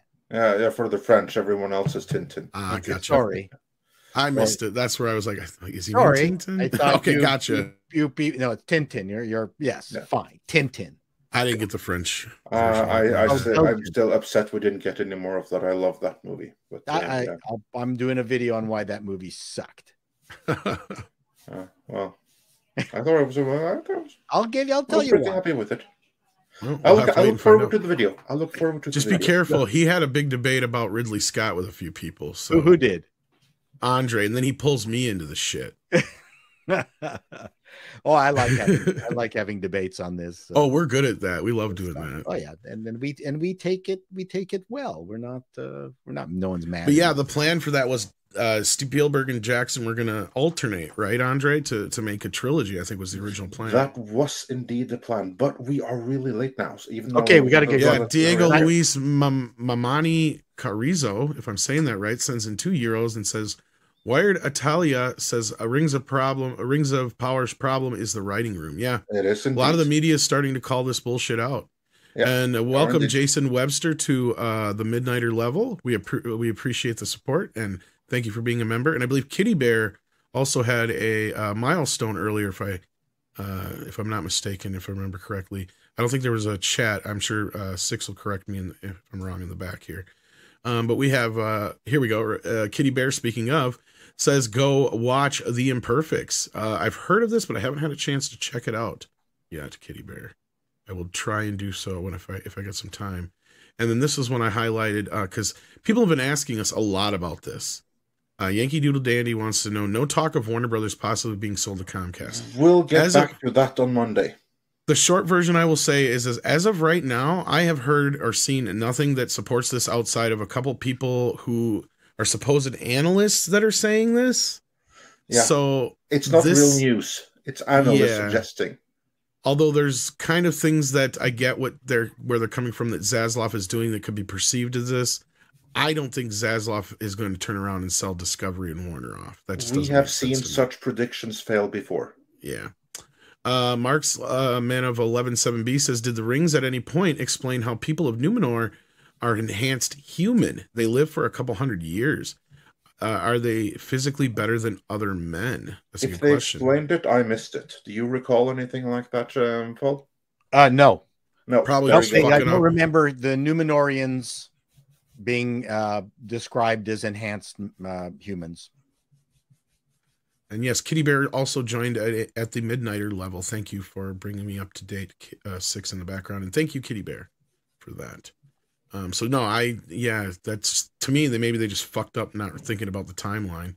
Yeah. Lance Corporal Waffle says Conan the Musical by Lego Lambs on YouTube. Yes, check it out. It's a masterpiece, and it needs a 4K remaster. It gets played on, I think that's the one that gets played on Mead Radio from time to time. Twilight Hope says, and I thought I was an old version with 37. No, not quite. You more and more 15 years ago, but a different world today. Yeah, more and more people are not engaging in relations. CD Stein says, with what seems like these corporate-owned IPs thinking the fake Twitter mob is their main consumers and then finding out they're not. Do you see them finally swinging the pendulum the other way? Well, we're kind of in the midst of that, I would say right now. But yes, this is kind of the main problem from the very start is they see this internet traffic, and that's where Parrot Analytics comes in. See, and that's where they can fucking make up whatever the hell they want. Yeah, that's all about engagement and stuff. That's part of it, and there's another more corporate part of it too, and that's not going to change anytime soon. Do I think that the pendulum swinging? Not on its own. It's going to take more financial power to make the tide really turn. Because when you have the companies whose name sounds like a stone of a really dark shade, really pushing for this, using money and withholding loads and stuff like an incentive, then there's a bigger fight before the pendulum can really truly swing. What we're seeing here is now it's organic. I'd hate to say that basically we're at a point where I think a lot is going to depend on how this next election goes. And as we get closer to that, the more you're going to see this amp up. Well, you see that already with arrests of political opponents and stuff like that. I mean, stuff that you usually see in third world countries and dictatorships you're seeing right now, but we're not going to get into that. Yeah, that's beyond this purview, but that was my point is it was just, that's kind of where we're headed. Yeah. Jason Webster has also become a member. Thank you for that, Jason Webster. We appreciate that. And then we got Camelbot Killer who says, Paul, the new Tintin. Okay. Chato, love your reviews. So he's looking forward to it. Thank you very much. And then New Zealand Greg has been a member for 12 months, actually a year. So happy birthday to New Zealand Greg for becoming a member. There you go. Willie, the Epic Monkey King, says, I was the guy who asked whether YouTube could be compete with Hollywood. Mr. C would love your brain to pick your brain further on about this more. Thanks for your response. Well, we did bring up a bit about this earlier. Won't talk about it now, but expand on it a little bit. Yeah, maybe we can expand on it later. Let's just. Yeah, I think that sounds like a good video for you because you've spoken about the economy of nothing and content creators, and you know what? When you sit down and you want to watch Netflix or you want to watch YouTube, if you choose YouTube, you just out-competed Hollywood productions. Correct. There's your video. Well, and that's where we've always talked about YouTube is kind of like the sleeping giant in a way too, besides they've already built the system. Yep. And that's where YouTube Red failed. It failed not just because it was a bad idea per se. It was just because YouTube already broke the code. The code is make it available to everybody with commercials. And you make a viable platform for everybody. It's basically like public television, but also you have access to just about anything you can dream of on here. So, in fact, I wish they would embrace that a little bit more, but that's exactly. And with that, we are, I believe, caught up. Are we caught not? Up? Yes, and we're way over time with the mess up earlier this morning. So thanks for those who came back, and we appreciate you being here. And Andre's got to run now, so go ahead, run, Andre. Exactly. And I just want to say, check out Midnight Edge live archives later on, because there the full stream will be spliced together and put up as a whole. So check out Midnight Edge live archives anyway for clips and everything like that. And with that, I got to run. And I'll take care of the rest. Don't worry. I just want to give Paul a few minutes to plug anything that he has recently or coming up that he would. Well, with the few people who are left, thanks. Well, you know, There's 700 people here would love to hear about it. Sorry. I love you, 700 people. You are way better than the 300 assholes who left. Please check out my channel. Call me Chato. I'm having a good time. Thanks a lot to services like Midnight's Edge. I've gone over the 80,000 subscriber mark. So thank you very much to everybody at Yes, congratulations on that. Thank you. On that, by the end of the year, hopefully I'll hit 100,000 if things keep going. I got many videos in the pipeline, and this is coming up 1976 now. So go check my 1975. It's a very funny video. And this one, 1976, is coming up. So having a good time doing these. They take a long time, but they're just thoroughly enjoyable, and it's unique to YouTube, and that's what YouTube needs, is more unique stuff. Yes. And I got more funny, weird things coming up because I'm writing constantly. So thank you very much, everyone. So and looking forward to that. And I can't wait to see your next TV guide. In fact, I'm going to watch your other TV guide video again right after this show. Oh, I appreciate it. There you go. So I'll try to do my best, Andre. Quincy is in this one. Oh, Quincy. Yeah, you get to explain what that's all about to the people who may have not a clue. That's a big show. That was a big show. Yes, it was. And with that, as Andre says, it is time for... Oh, Camelbot Killer sends in some love for your Amazon skate. Make sure you see the other one, too, before that.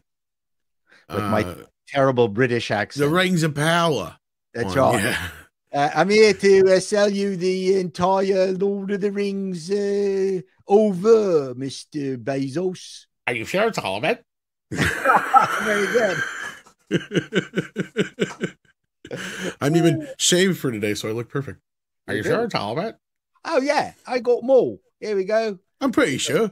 We got lizards. Not lizard. Wizards. Wizards. The whole shebang. We got everything. We got horses with that crazy metal stuff on their heads. Everything. If you hack now, you might even get Elijah Wood. That's right. As Ramilla is, I've got a very funny video coming up on. And Sean Astin comes for free. We can't get rid of him. No. Thank you, Camobot. I'm sure Paul appreciates that greatly. And yes, do check out those recent skits. Derek Clive, that's right. And then you had the Russian as well. That was the other one I loved. That was the animator for She-Hulk was very unhappy doing the twerking.